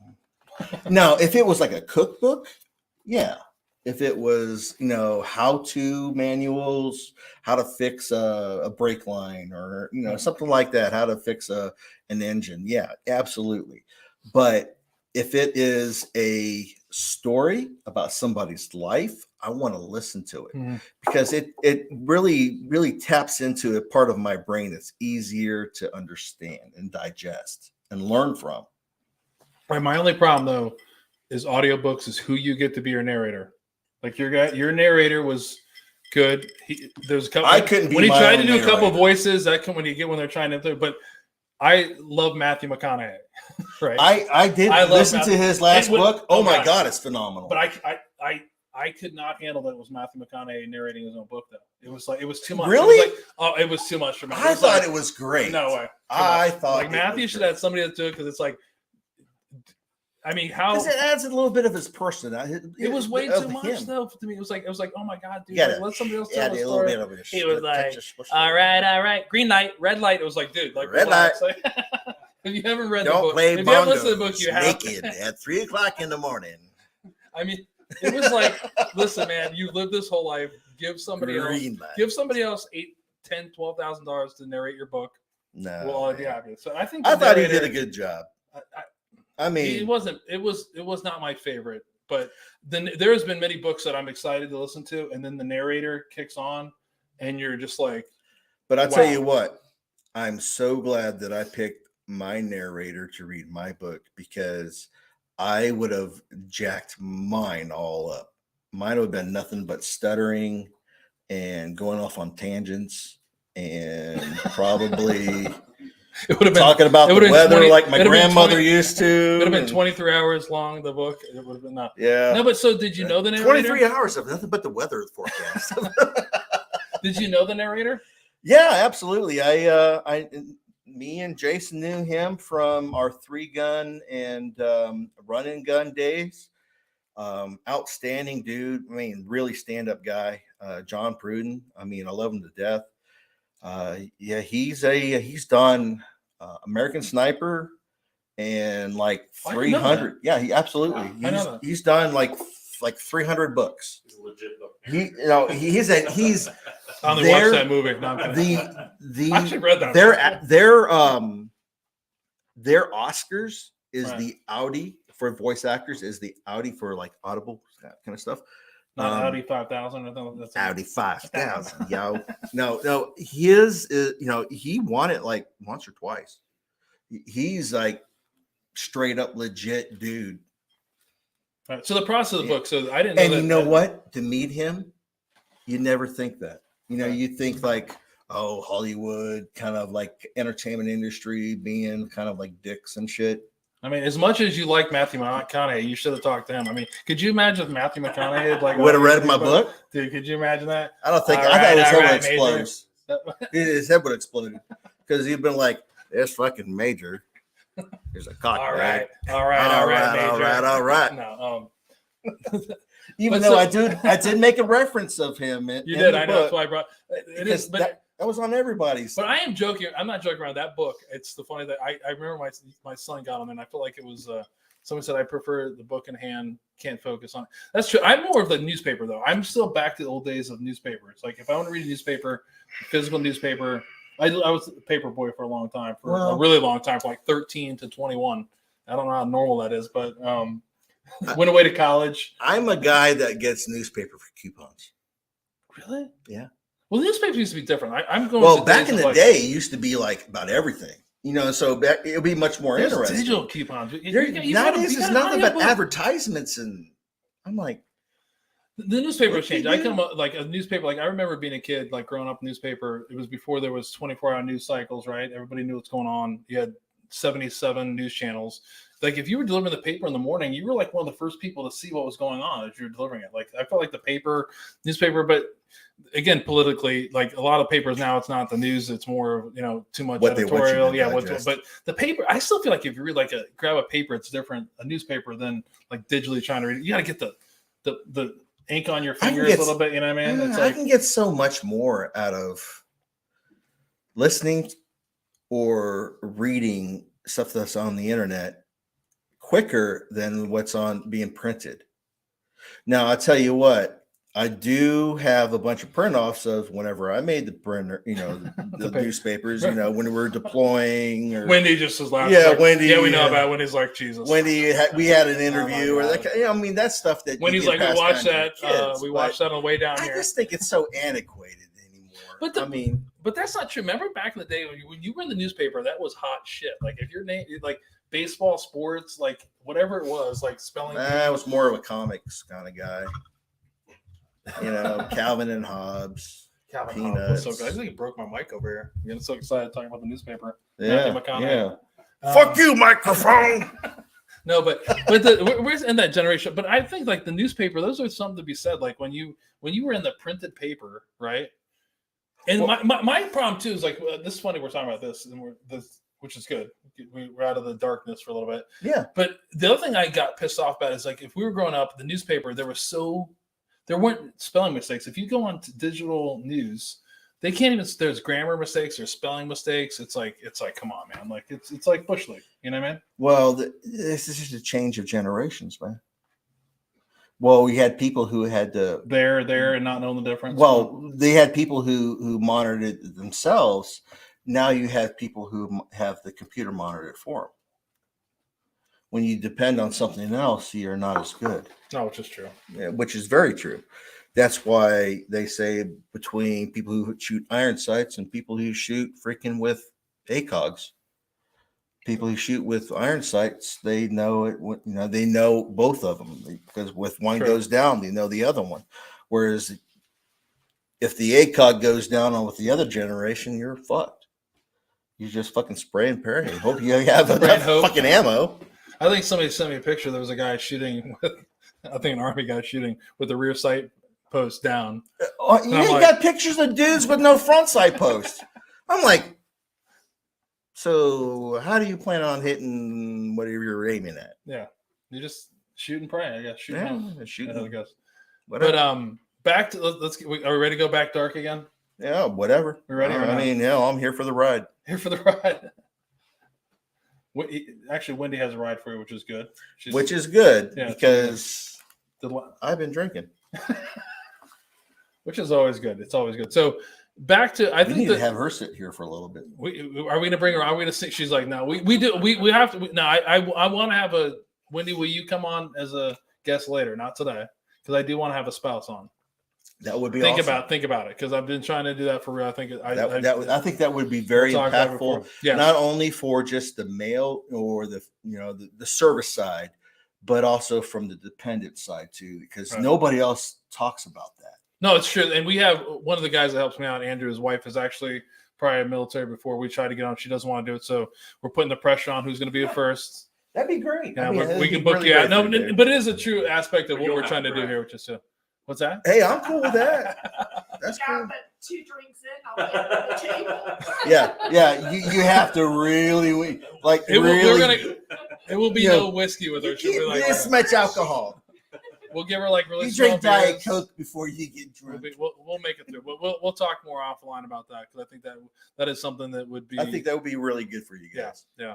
It'd be important. I think it's what we talked about before. So, back to like 2005. So, the shittiest things that you saw, like you talked about prospects, and even today, like even when you talked about in the book, I think it sometimes wasn't. You made it really easy for the listener to listen to, in my mind. I mean, it could have been way worse. There wasn't a ton of details. I didn't want to get right. I wanted to dip you in a little bit to see what we were experiencing, right? But I didn't dwell there, right? Because I didn't want to turn the reader off. I wanted you to understand what was happening, and what was happening politically with the situation between ranks, and tactically, strategically, and personally. Right. But I found that, I mean, the processing thing up until we can talk about, but the processing thing, I think you did dip in really fast until then when you talked about the 2 people I think that were close to your unit. It was but really the recovery of going into a Bradley fighting vehicle and like with a screwdriver and pry bars and all this kind of stuff, and like sifting through rubble to find, what a lot of people don't understand. It's great to be like the whole body to come back, but that's a success to get something that big. Yeah, something to come back that like to get anything that could hold DNA. Right. Because even though that on the opposite end, if we go through these millions of pieces, and if this one piece holds DNA for their son or their husband or their father, that is considered the body. That is considered, but especially when you're going back in time to 2005. I mean, DNA has gone on. Right. Yeah. It'd be much more effective nowadays than what it was back then. Yeah, but I was going to say, like, a lot of people don't know. It's like the DNA, like back then. Like DNA, you talked about in the book, but a lot of people don't know. It's like military. We're subject to give our DNA. Right. Before you deploy, you have to swab your mouth. 23andMe. What's the new DNA thing? We had to give it up before, which is funny. Like we had, so that's what Chris is talking about. They have our DNA, so that's what they're trying to match up. And I thought that was the hardest part for me listening to the book, was those missions you're talking about where you're hoping to search for, like I tried to put myself when I was visualizing. It was like the one incident you talked about where the misidentification of the body, right? Right. We're not missing. Well, we were missing somebody. Missing something. Yeah. So it wasn't misidentification. Like there's you're hoping to find. Like in my mind, I'm thinking like you're in the back of a Bradley. There's aluminum melting. There's all these things. Like thousands of degrees, and like what you're gonna find. Yeah. Yeah.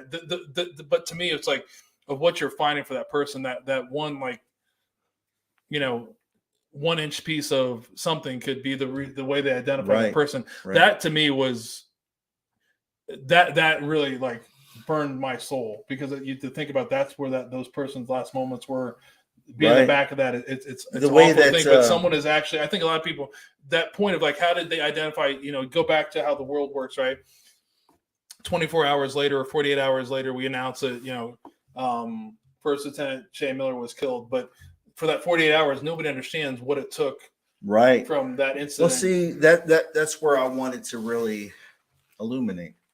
I wanted to let people know the amount of work that goes into bringing their sons and their fathers and their brothers home.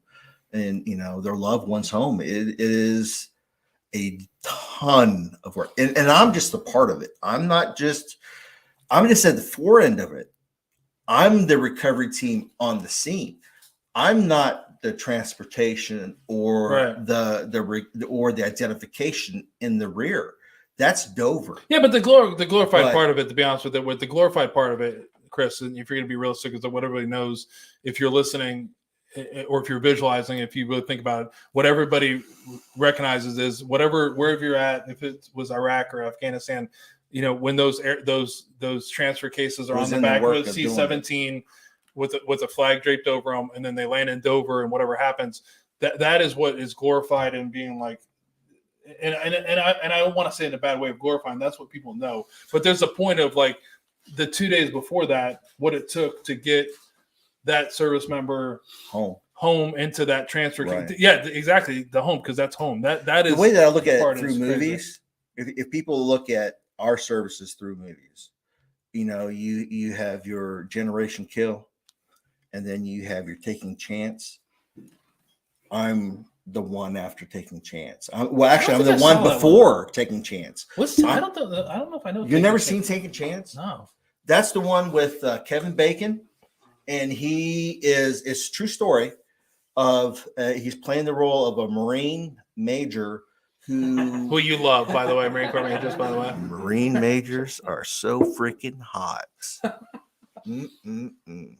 No, he's a Marine major that sees that somebody is coming who got killed in the same recruiting station that he recruited out of.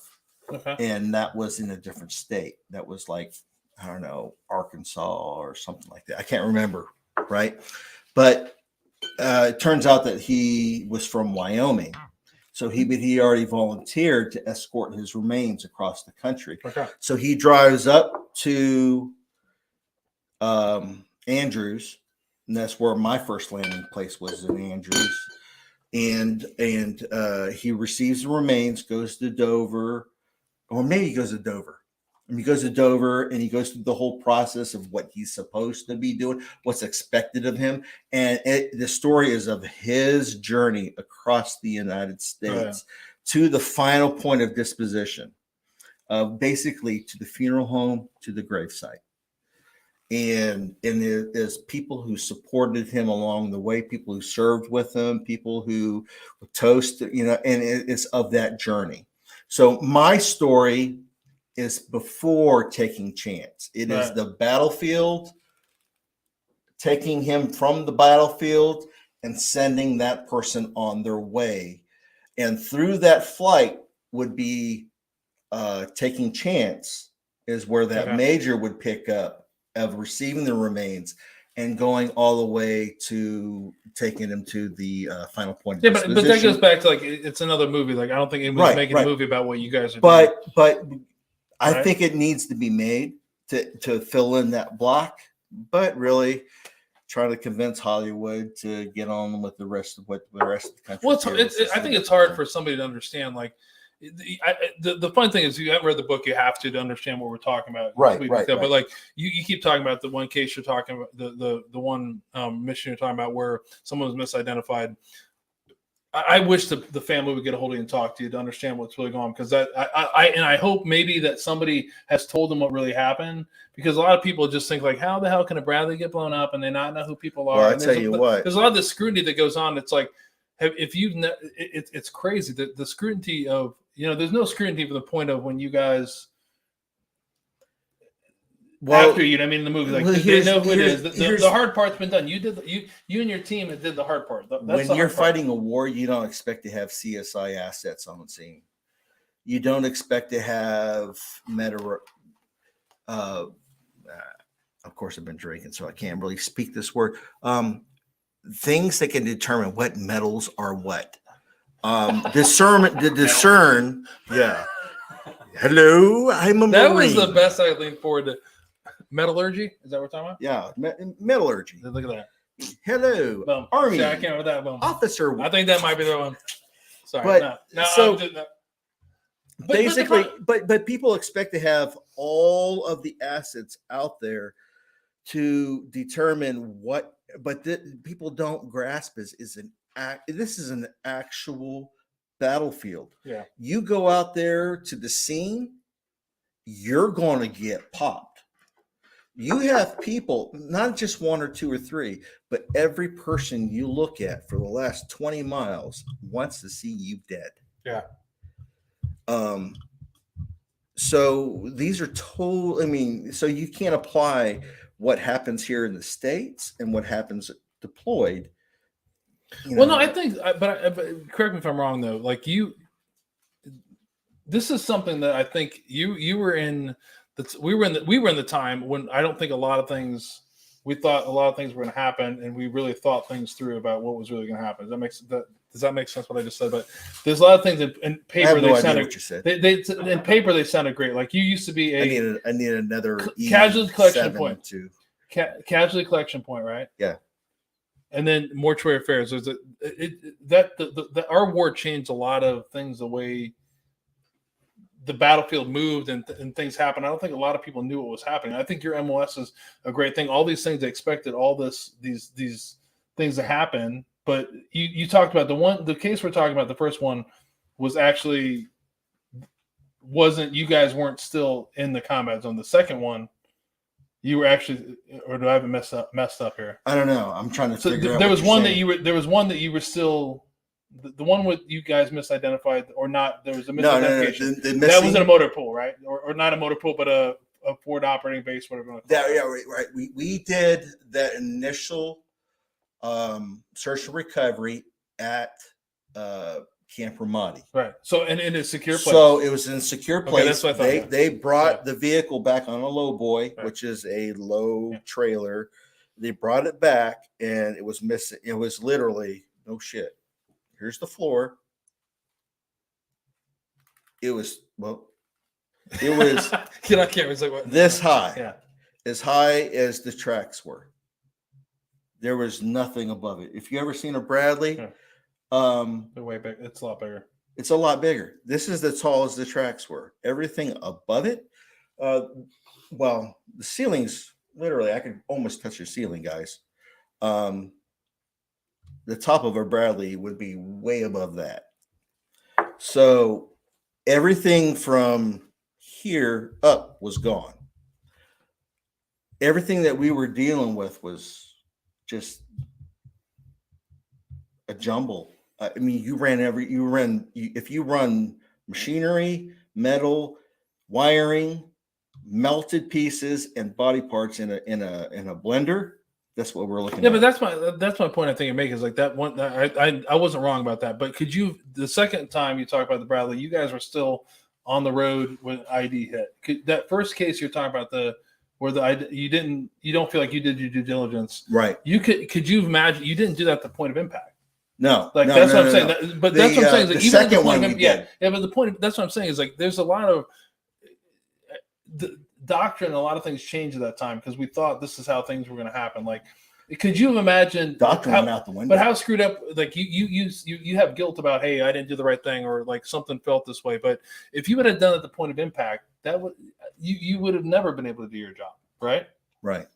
Yeah, I mean, and the second time you talked about, you actually guys did recover remains from a point of impact. Like when point of impact means like IED just happened. You guys are still in the middle of the shit, for the words to call, right? Right. The thing is on those recovery missions is that you're trying to do the best that you absolutely can, given to what you can have, what you can bring out with you, basically. Right. You know, what you have at hand. And every time you go out, because it's not a normal mission, every time you go out, you're rewriting the book. Every time you go out, your mission is going to be studied. So actually, the book that we had right here in front of us, I moved it back here. Okay, is being studied at Fort Lee, Virginia. Well, it should be. And for other people who does my job. And the missions that I did write my after actions report for, they go and dissect what it did right, what it did wrong, what assets I could have utilized, whatever. you know, and in the time when you're in that gravity well of all this pressures, just, you know, because you have to perform, you don't see, they could see it, and where they, in which I'm glad that they are looking at it, and they're looking at it that way, because the last point I really ever would want to do is that I don't want anybody else to be like how we were before the war, totally blind, making shit up as we went along. We knew how things worked generally, but we needed things to work. I mean, there's no SOP. We had to pretty much define the way things work. Yeah, but and yours is one of the MOSs. I think that's one thing that's crazy about it. Like, right, you talk about this. We're on the cusp. We're on the razor's edge of that field. Right, because what he's not sharing is one of the incidents or the recoveries that he talked about. They had people that were fabricating tools for them. There's just things that that nobody thought about, and that happened a lot with the military. And I think that's the greatest thing about the past 20 years is it has changed doctrine, not just your MOS, but a lot of things have happened to us in 20 years. It thrusts us into a world like we're in the same. You know, starting off in 92, right, 94, right. It's the same time. It's like, okay, this is how we do stuff, and we're basing it off of things that happened 30 years ago, or like we thought was going to happen. Then Desert Storm happened in 91. We had to grow. Right. We had to evolve with the modern day problems of what we're looking at the battlefield. Right. And even when you go to deploy with a certain mindset of what we're going to see, you have no idea what you're going to see until you get there, until you're actually in the situation. And then you really have to pull on your knowledge, not necessarily the knowledge that was taught to you, but stuff that you had no idea that, like metallurgy stuff. Right, I had no idea. Nobody ever taught me that. So I was a battalion maintenance officer, and we had a Bradley that caught on fire in the motor pool, and it burned. Like it fucking burned itself up. And I can't, like, this was 98. So I would think that somebody would look at it and be like, holy shit, this thing burned up in a motor pool in Fort Hood, Texas. Yeah. And look what happened to it. And nobody was in it, thank God, obviously, but like we would think that somebody would have been like, holy shit, this thing catches on fire like crazy. And like, what happened? And like, once you let's tell people, you can't put it out. Yeah, let's tell people like what's going to happen. And that's one thing I hope, like in your MOS, that like now they have things that are a little bit better than like I think a toothpick or, like with my MOS, I think that they need to be more integrated into active duty components of what we're going to support, of what we could see. That's what we didn't know. We were pretty much, they were said, omnis, your handling remains. They didn't say your handling remains in this kind of environment, this kind of vehicles or whatever. They need to have people who are experienced with what it looks like, because we had no idea that they were going to encase people. We had no idea they were made out of aluminum. Or what we're going to look at. And so what we need to prepare for, what we can go ahead, because once we leave our fob, once we leave our base, we're leaving with the tools that we have for the mission, even though the mission may be much more drastic than what we have the tools for. That's all we have. What do they have the newer tools now? Like things like, no, they don't, because it's a thing that nobody ever wants to think about taking care of the fallen.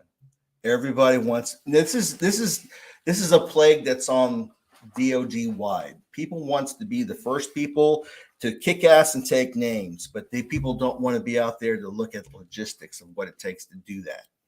Right. People don't want to be the one that has to get the food out there, the fuel and the Band-Aids and all that kind of stuff. And the very last thing, nobody wants to take care of the fallen until it's time to take care of the fallen.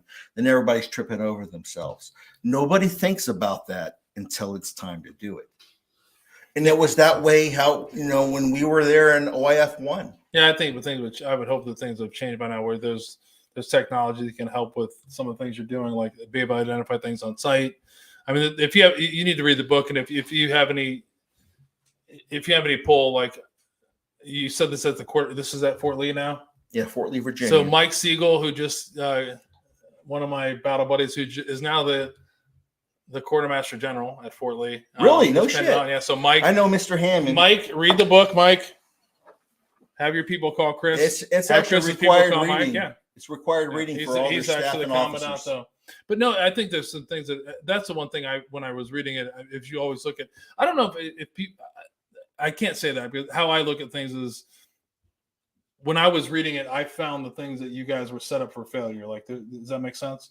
Like, if you were looking like some of the tools, like something people fabricating, and we've all been there before. Like, I would say set up for failure, because nobody knew what success was. Yeah, but success was getting the troops out of there. Nobody knew what it took to get. We do tons of testing on the Bradley. We had to have known that when a Bradley has a catastrophic, but here we go into the other part of the conversation where it says the communications wasn't marrying up to my side of yeah, I know, but there's an old HBO thing, the series they talked about when the Bradley actually got fielded, and I mean, let's be realistic. We talk about all these things and procurement, all that kind of stuff, and they actually put goats in there and they fucking hit it with, a rocket and blew the things up. They have to know what's going to happen to that Bradley. You know what I mean? And that information never transpired to our side of the house. Setting up. Because here's the thing, is that being in the Marine Corps, we never knew we were going to be dealing with Bradleys.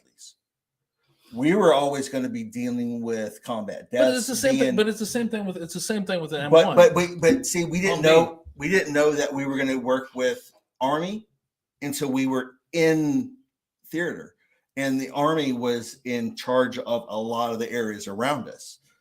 So, but were they telling you how to? Was there a detailed manual how to deal with an LAV? No. That's what I'm saying. It doesn't. Our shit. And here's the thing. I talk about in the book that we haven't talked about here, is that we were working off of World War II manuals. Our stuff was literally dealing with bombers. And but that's what I'm talking about. It's just the LAV, like you guys are throwing the LAV, all these other kinds. If the Bradley's going to burn that way, the LAV is going to be just as bad. Right, exactly, because they're almost the same vehicle, except for one's on tracks and one's on wheels. And I know that's the thing. You just have to hope that as the generation goes along, and that's the funny thing is I think a lot of the time that's the ID is what caught us with our pants down. Yeah. Like nobody thought it was gonna happen. Like everyone's rolling around. M1. Nobody knew what an IED could be, because I remember OIF1 they were talking about watch about for IEDs. I thought it was like hand grenades in a tin can. Ooh, watch out for tin cans. But no shit, that's how it was. You watch. But then when I went to OIF2, then there you got freaking 100 yards of nothing but impact crater. Well, not impact, but fucking IED craters. No, and then you got my third time over. They took all those IEDs and put them in one spot. Yeah, but but your MS is one of those things. I think that I would hope now after we saw what we know is like I think you were hitting in the worst possible timing of what we thought. It was like no one thought an M1 Abrams was going to get blown up. Well, we've invaded a country twice. We've dominated it. Like there's M1 Abrams got jacked up there quite a bit when I was over there. Right, but it's the same with the Bradley. It's like I think that caught us in your MOS. I think when I read the book, I'm more. I don't know how to say it. Like for my own psychological and emotion, the 150 people you process, I can't process that. I can't think about that. I'd rather just I'm gonna be selfish. I'm gonna push it on you. You already did it. I can't think about that. But the two recovery missions that you go over in detail in the book, it's more where I tie into a military guy or like that's where I can. It's awful. It's worse because you didn't have anything about those, like anything that you could really quantify who that person is. It's nothing that we would identify who a human being is. You know what I mean? But it more tied into me more of like a. You're basing everything off of a report, saying that this is this guy, right? And not an actual remain. It's not. Yeah, it's not a person. It's not pains. You have to wait. Yeah. After you recover the DNA, you have to wait, and when you wait, you're like holding your breath. It'd be like 6 days later, and you'd be like, "That is the guy." Thank God. Yeah. And the whole time you're running through your mind what could happen. What if the guy got ejected, all this kind of stuff. You're waiting for a video to show up of this guy, and believe me, being in my situation at the time, you got generals looking down on you as the scapegoat. Yeah, there's some stuff in the book that you definitely have to read and understand, like, and why. Like, I don't even know what this major is. I hate him too, by the way. Whoever he is. That's just he was. But it's he different was times. there. It's different times. I just wanted to. Different perspectives. I just wanted to show that the different difficulties that we had to experience. You know, between the physical, the mental, whatever, and you had the guys who were the careerists, the guys that didn't give a shit about the troops, only gave a shit about his own career. Yeah. And that's what I wanted to demonstrate. I didn't really go into detail, but everything he did, just a little bit. Yeah, the one thing I think I can tie into is like the not leaving wherever you were at. So there's a lot of people that you could have been in Iraq in a certain place and you never went on a recovery mission or whatever you did, or that never left a certain area, like officers, senior NCOs, it doesn't matter. But that's one thing we talked about. Like if this guy had all these, you guys were doing a lot of shit for bad terms. Like I would think at some time, if you want to display to be a leader, you go out there and you have not only to learn about what they're doing. My thing is you got to lead from the front. You got to demonstrate to your troops you're willing to suffer the amount of shit they are suffering. And if you're not willing to suffer the amount of shit they're willing to suffer, then you're not a leader. True. You're just a follower. You're following your troops. That's my thing. Yeah, I think, but the time you were there too is a crazy time too, because I think I shared with you is like I was a company commander in 2003, and then I remember that early 2003 in Afghanistan, and is it 2003? I can't remember anymore. Like I got to read your book. Like we've had too much whiskey, but I just remember other company commanders talking about how this was our next block to getting promoted and all this kind of things. I was like, all I really care about is not dying and not getting anybody and not anybody I would that identify I can't, with you. Yeah, because it was a weird thing because I don't think anybody thought it was going to. In the initial times of like Afghanistan and Iraq, I really think a lot of people, like even me, I think we're like, there's a part of me like you said the same, like you're finally getting to do what we're supposed to do. We're in the Super Bowl, like we're gonna be the dudes that like, and this is where people want to pretend like they don't. We all feel the same, like we're gonna be the dudes that guys are talking about for years because we're fucking badass. We're here, but then like, well, we didn't realize this was gonna drag on for 20 years. And if you tell me that you've been in the military for close to 20 years and you never went to Afghanistan, Iraq, there's a problem for me personally, but I'm the same way. But I think at the time, at that early time you're talking about, I can kind of relate to the person you're talking about, because I think at that time it was like, holy shit, I'm on the leading edge of this and that. My guys are doing stuff that I'm not there to get promoted. I'm there to take care of my troops and get the job done. True. You know, True. And people who go forward to just get promoted, I have a problem with. Yeah. But I think it's a natural thing of like when you're on the cutting edge, you're doing something. I mean, I'm not defending him by any means, but there's a part of like my guys are doing stuff that nobody else is doing. We're rewriting doctrine.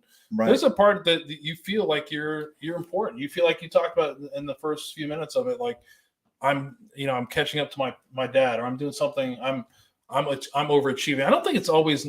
I don't want to say it's all the time about they're looking for the next rank, but we do want to be successful. We do want to feel important. I think for me, it wasn't about, it got to a point where it wasn't about rank. It was make sure my boys got home. Yeah, no, I mean, it's because rank, yeah, it pays me, whatever. But what would be a bigger satisfactory deal for me is make sure that my boys got home and they have long and full productive lives. No, because we had some shitty details. No, it's true. I mean, I think it's just that time. I think we're in that. I'm just trying to be the devil's advocate with him. It's like there's a whole time of like there's a whole part of like you're right. Being a leader, I can't imagine not leading from the front. That's always the weirdest thing that we've always been taught, especially from Marine Corps officers. That's what was shocking to me about reading that. Like Marine Corps, I think that's the first time I've read anything honestly, or listened to something where Marine like. If you don't know the led from his desk. No, the military structure is like like Marine Corps officers are like have Army officers. It's a small group. Marine Corps officers, like I know many Marine Corps officers that I graduated with, that from school, they're fucking badass individuals. Now, they have a lot. It's a smaller corps. They're expected to do a lot more, and that's one of the first times I've listened to something where. Don't get me wrong. I've served with some outstanding officers. I mean, some 100%, guys who are willing to actually, they would take the freaking rank off and be there with us.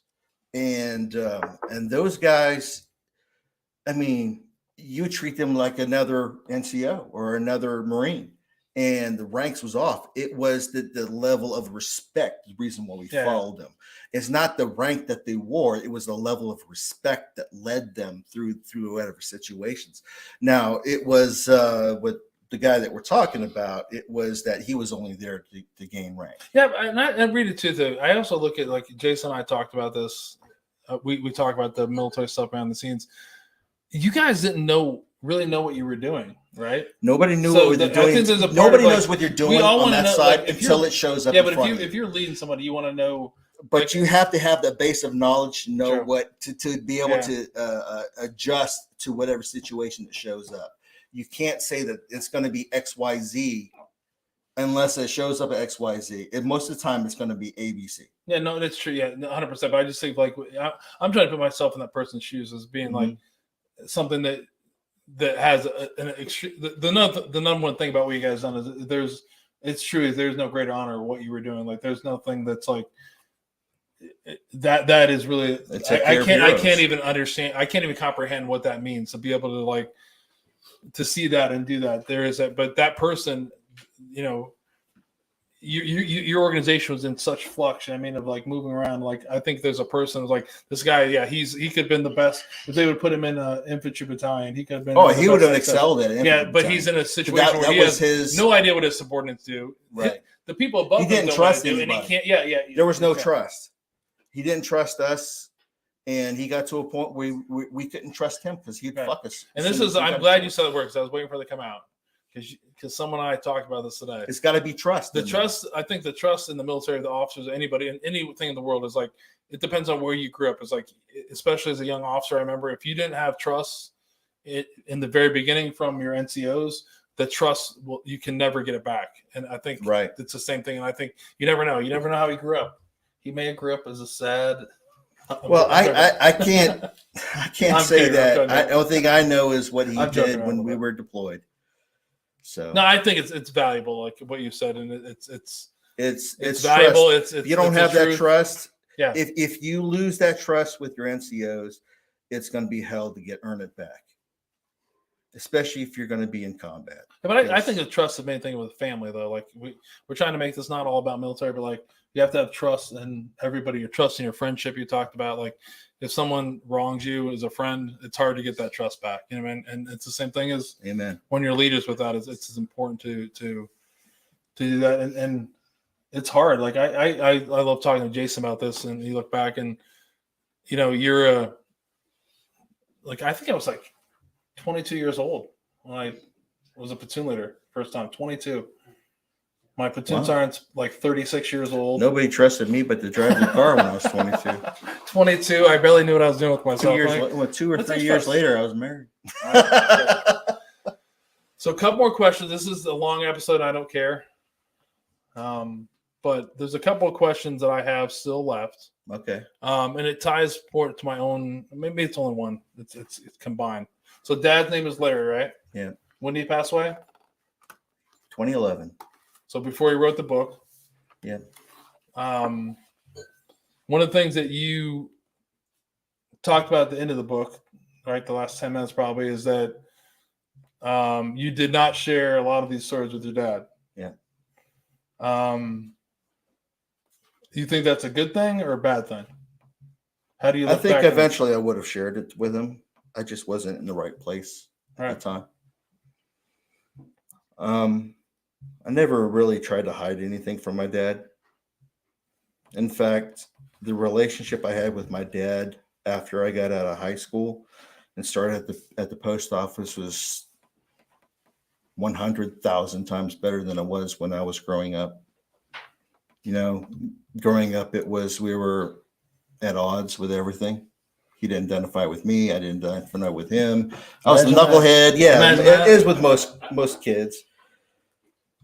But what we did, especially after I served in combat, is that we both served in combat. And even though he told me several times that he didn't see the amount of stuff that I saw, he always respected me. And if I was to be if I ever needed to speak and talk and get it out, he would be willing to listen. And whenever I was willing to talk, he was gone. So not by choice. He passed away. I know, but I looked at that, I wrote, actually, it's funny. That's the one question I had something typed before, and people, it's the thing I wrote at the bottom. I thought about this for a while that I handwritten after a lot of stuff is when I look at it, as an outsider person, I feel like not sharing, you talked about something like your father's, the moment you told your father and the first time you're deploying, they're going to deploy, he knew what you were, he knew in 1992 when you chose to be a Marine. Right. And I feel like I feel like it's a good thing because I feel like you let your dad off and seeing how much you were hurting at the time. You know what I mean? If that makes sense. I don't know if that does, but that's how I kind of look at it. It's like, because I feel like it would be a burden of in some degrees, because when he passed away, he knew I was struggling. And I look back on it, he doesn't know. I wouldn't like to say that I overcame everything, because I don't think that you should overcome everything. You just learn how to live with things. But he didn't see this side where I turned everything that was being a negative and started to turn everything into a positive. But it took his death for me to realize it. It took his passing for me to be able to consume that and try to turn everything and look at everything as its entirety, as what my place is on this earth and what my place is in my daughter's lives, and as a husband, as a friend, as a neighbor, and what would be my motivations. And my motivations is my pain. My pain is of losing all those guys that I still feel immense respect for, and I still feel responsible for. And that is my motivations to be a better man, to be a better husband, to be a better father, to be a better neighbor, to be a better man,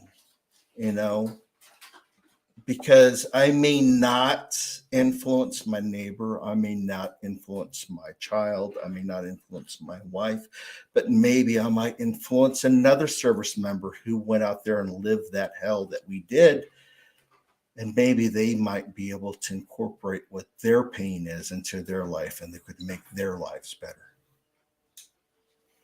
And that's the way I look at things. Holy cow! I feel like he should have narrated that in the book.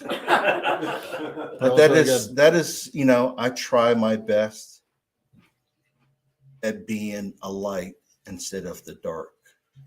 Right. I've seen enough of the dark. Yeah, but it's hard. But I think and this is why I started doing this a long time ago. Is that one person that it's hard to get out of the dark when you've seen the dark. It is hard. And it takes everything out of you, but you have to weigh what you want in life. That has to be the goal. If you don't have a goal of what you want to move to, you're just treading water. Yeah, but I agree with that too. I agree, but I also disagree in the fact that with our profession we chose is I never thought I would be 50 years old. You know what I mean? I thought I'd be like, and if I would change, yeah. It's funny. Like a lot of people think that same way. It's like all these things, and like as you grow older, it gets different. And like the thing that you said about your dad is like, I'm glad you just said something. How I heard it, I may have heard it differently, and I'm going to hear it how I want to hear it anyway. So that's me.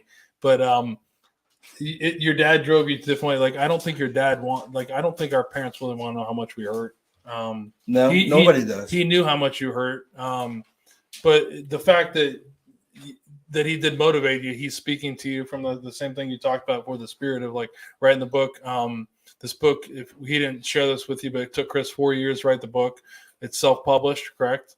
Yep.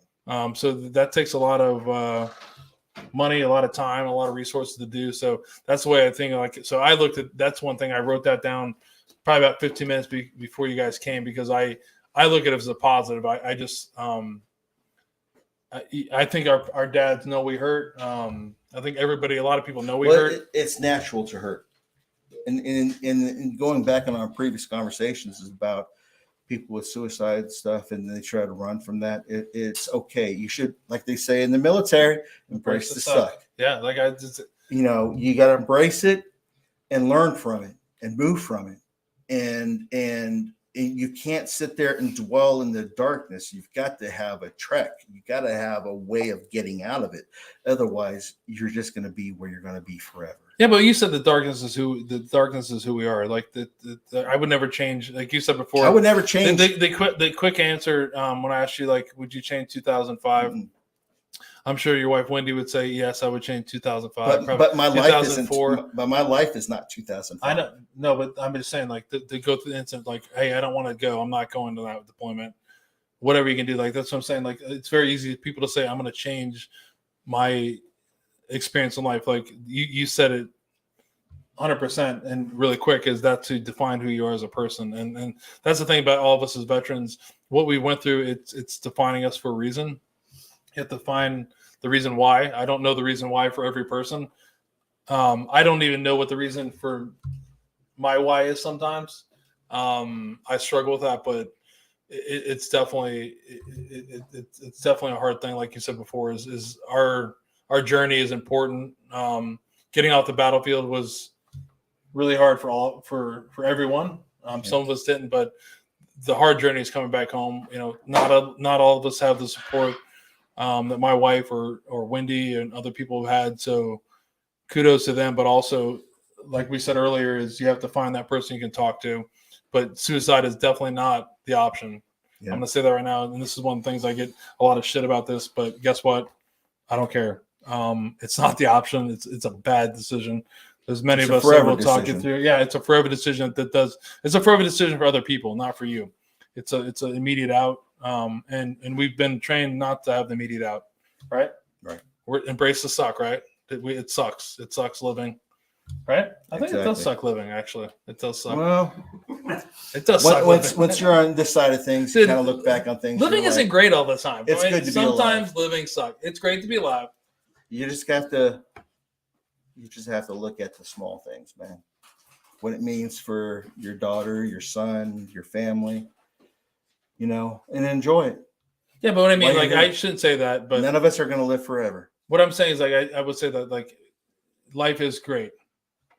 However, it isn't fun all the time. It's a better way to do it. It does involve suck. And you can't change what is next. What book is next? Somebody asked. What book is another next? book? Is there another book? I would love to have another book. I thought about ghostwriting for other people.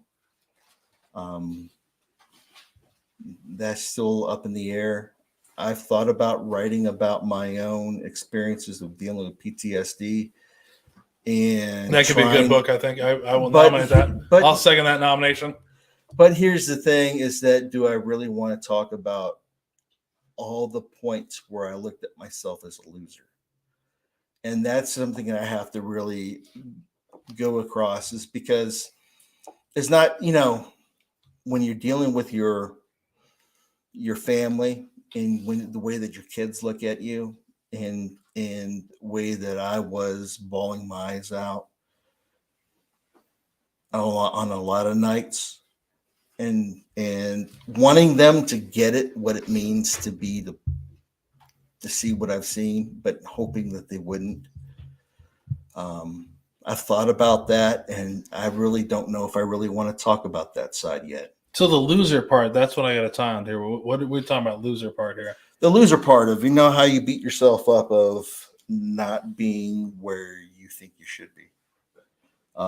Dealing with the PTSD part, dealing with can't sleep, fighting with the wife, kids don't communicate with you. It sounds like normal life. Right. You deal with normal life, but the whole thing that's overhanging is that you want to kill yourself.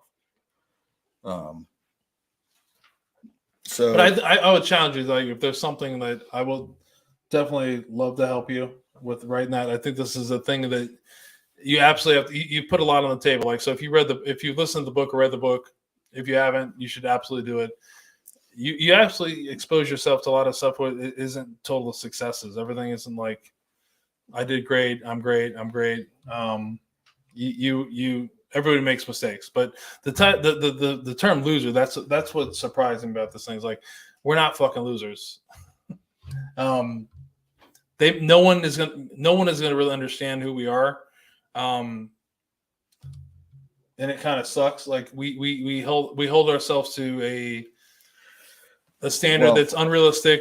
Let me tell you this. It's unrealistic, but like if your journey past it, like I'm telling you, like I said this sincerely, is when I read that, like I cannot comprehend in my mind. Like we talked about earlier, we making some jokes about it, like Jocko and Marco Citrell and like the things these guys have been through. But like for someone to be in the back of a Bradley digging for like an inch of bone or something that identifies someone, there's like that's a deep, dark place to come back from. You know what I mean? And you have come back from it. And that's the thing. It was like, that story has to be told. That's not being a loser. I think that the thing that I need to identify to other people is that I'm not superhuman. Is that none of us are. I'm not, somebody who you can watch on television and then the next episode that I'm going to be like hunky dory and everything. I'm human, just like everybody else, just like they are, just like the people who are tuning in, just like everybody else. We all deal with our own demons and stuff, and it's just my demons deal with the guilt of doing what I did when I was deployed. But I know through all of my fights, all of my battles, all of my tribulations, all of this stuff, that I try to strive for that little glimmer of hope that there is going to be a better tomorrow. And the thing that really helped me get it out is that you have to have a want to heal. You have to have a want that there's going to be a tomorrow. Because if you don't have a want that's going to be tomorrow, you're in serious trouble. You have to have somebody that you can believe in that can help you. Because if you don't have that belief that somebody can help you, you're fucked.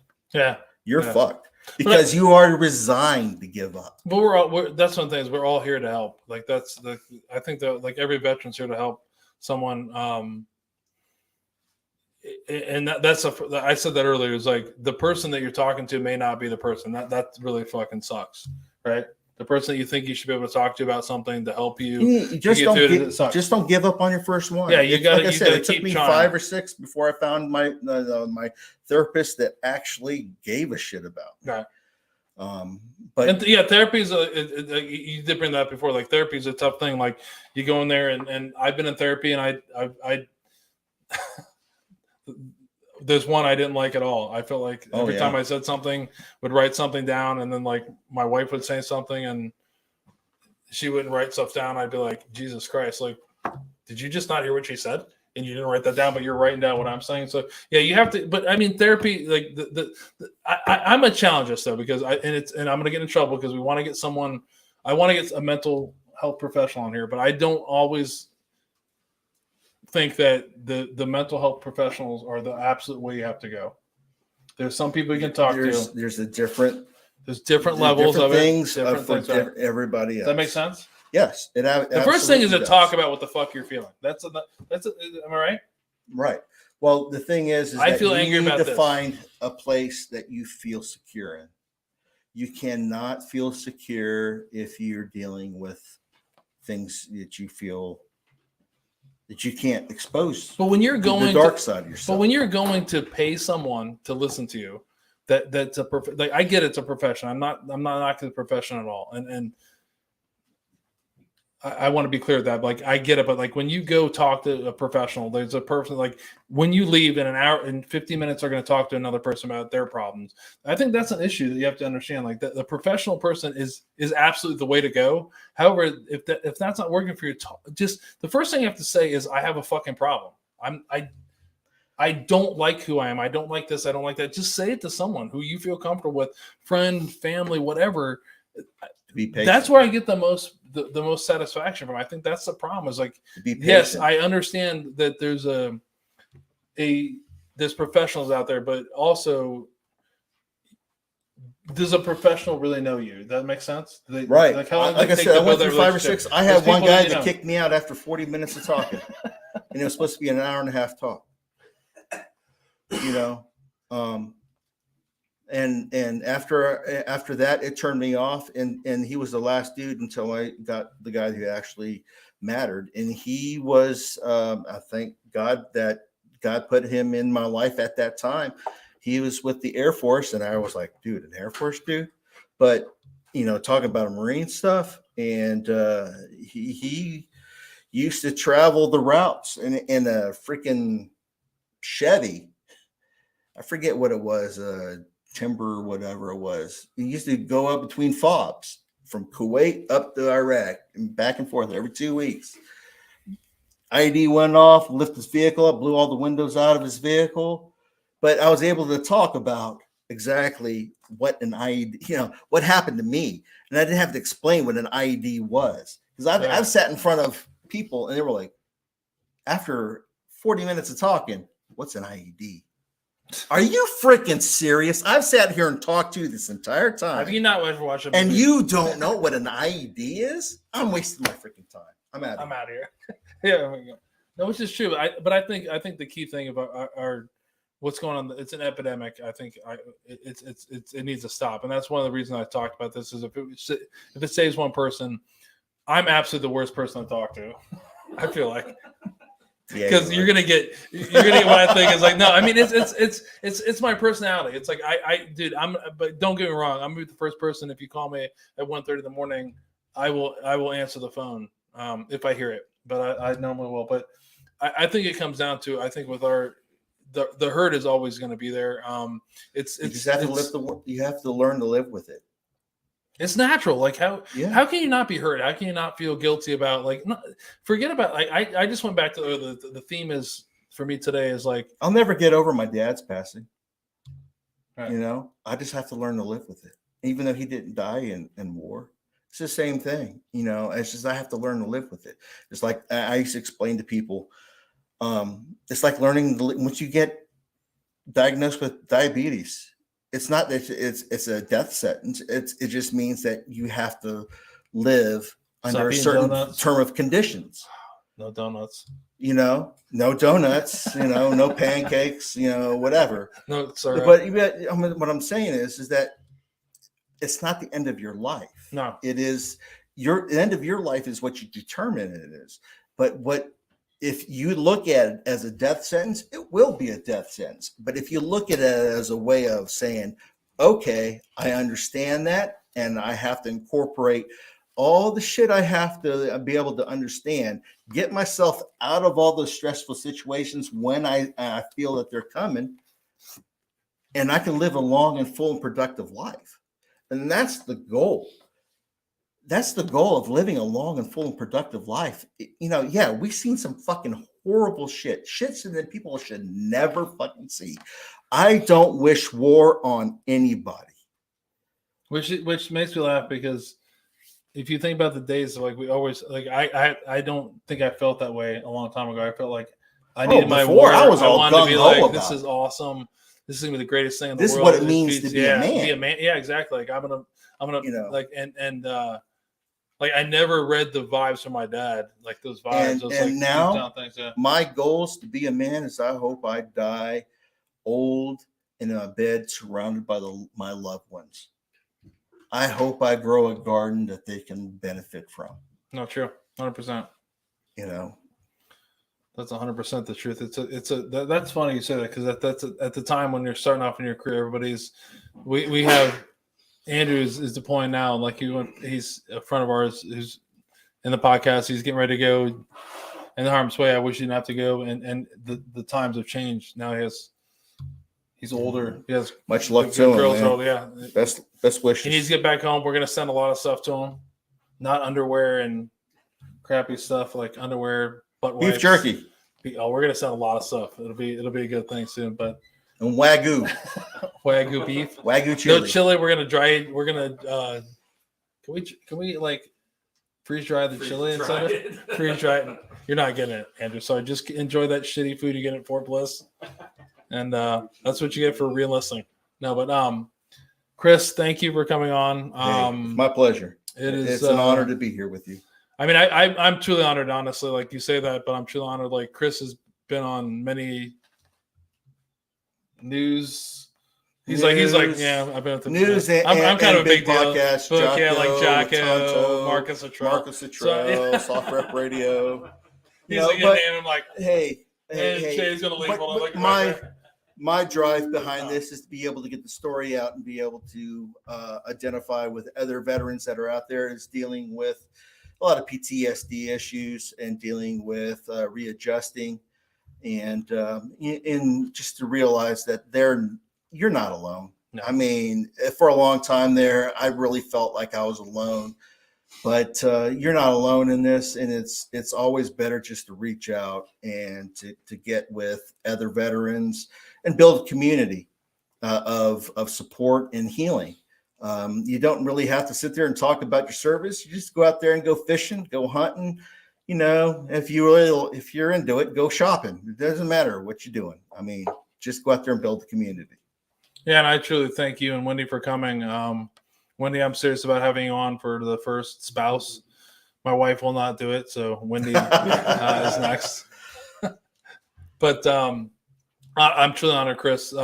If you guys have not downloaded it or bought it, you definitely need to.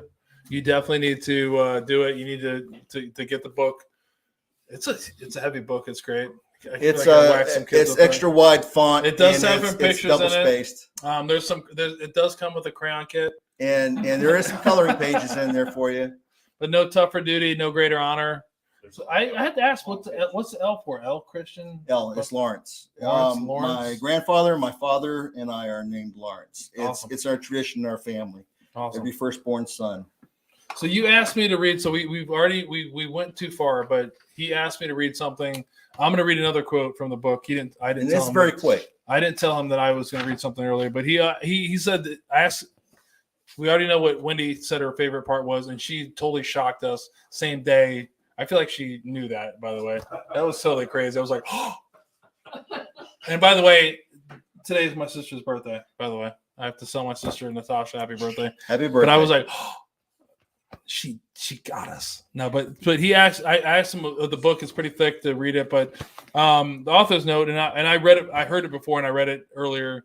And it's kind of surprising that you picked that. So I'm going to read something after, but Chris had said that this was his favorite part to read. Right, this is your favorite part. Favorite part of the book. The favorite part of the book, which is page 2, is the author's note. Author's note.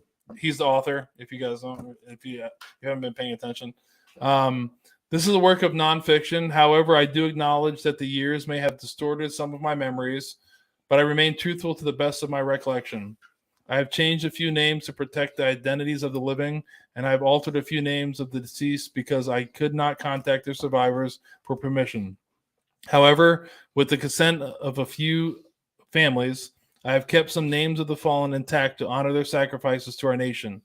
I have made the best attempt to tone down the graphicness of our job without taking away from our overall story. I wanted to demonstrate how difficult our duty truly was. If I offended anyone by telling of these stories, I must apologize in advance. I just wanted to shed some light on a duty that no one ever speaks of. So, why do I feel like every time I read your book, I want to start crying? It's like, holy cow! Like Casey has emotion. Well, it's a deep book. It's a deep book. But thank you, Chris. That is true. Like we should have probably we should write that earlier or no? No, that's good, man. That's good. That's fine. That's good. It's a good note to close. So we're going to the final quote. This is the first time I've ever been to quote a person that's sitting across from me. We're going to quote, and then we'll go to the veteran that we always honor. So my quote tonight is actually from Gunnery Sergeant Retired, L. Christian Bussler. No shit. Author of No Tougher Duty, No Greater Honor, a memoir of a Mortuary Affairs Marine. Wow. The only thing that remained a constant was my presence. I didn't take any days off. It wasn't that I didn't trust my NCOs to make the right decision. It was that I wasn't going to ask my Marines to do a job that I was not willing to do. They needed to know that I was a leader, willing to stand beside them when the chips were down and we had to walk through hell to get the job done. So Wow. I felt that was pretty fitting since you and I never met before today and after the tone of the conversation. Wow. So that's awesome. I'm glad you enjoyed that. Thank you. I enjoyed that myself. So tonight becomes a that's dark immense. Tonight becomes a dark part of the moment. So it's been we haven't posted this and I feel bad about it, but suicide has actually touched the Central Ohio community pretty close. We've lost another Ohio National Guardsman here in the past couple weeks. So tonight we're going to honor a young man who made a bad decision. I'm going to continue to say that. I know people don't like me to say that, but I'm going to say it's a bad decision. So tonight we're going to honor U.S. Army Specialist Jacob T. Moses, 23 years old. Jacob just took his life on October 2nd, 2002 in Dublin, Ohio. At the time of his death, he was assigned to the 2nd Battalion, 107th Cavalry Regiment, 37th Infantry Brigade Team, Ohio National Guard in Hamilton, Ohio. Jacob was born in Lancaster, Ohio on April 7th, 1999. He graduated from Fisher Catholic High School in 2017, where he excelled in academics and enjoyed football, running track, and bowling. After graduating, he enlisted in the Ohio National Guard as a Forward Observer, 13 Foxtrot.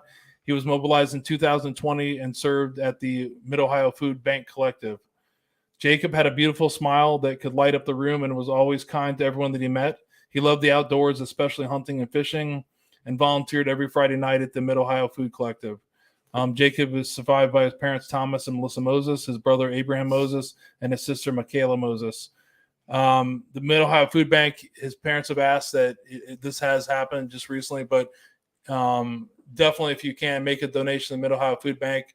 This young man was going there every Friday night after he was mobilized to in 2020 during COVID to do that. So again, if you know any veteran that is struggling, or if you're a veteran that's struggling, you absolutely need to call the Veterans Crisis Hotline, dial 988-1-800-273-8255 and press 1, or you can text 838-255.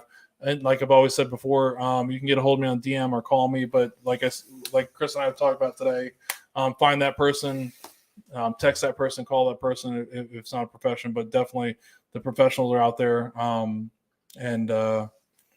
if you're contemplating that, someone who is, definitely have them reach out. So it's a bad decision. So Chris, again, thank you for coming on. Hey, thank you for my writing honor. the book. My honor. Thank you for coming on. I hope we did. I get my Jocko look. Give me one more Jocko before you leave. Let's get it on.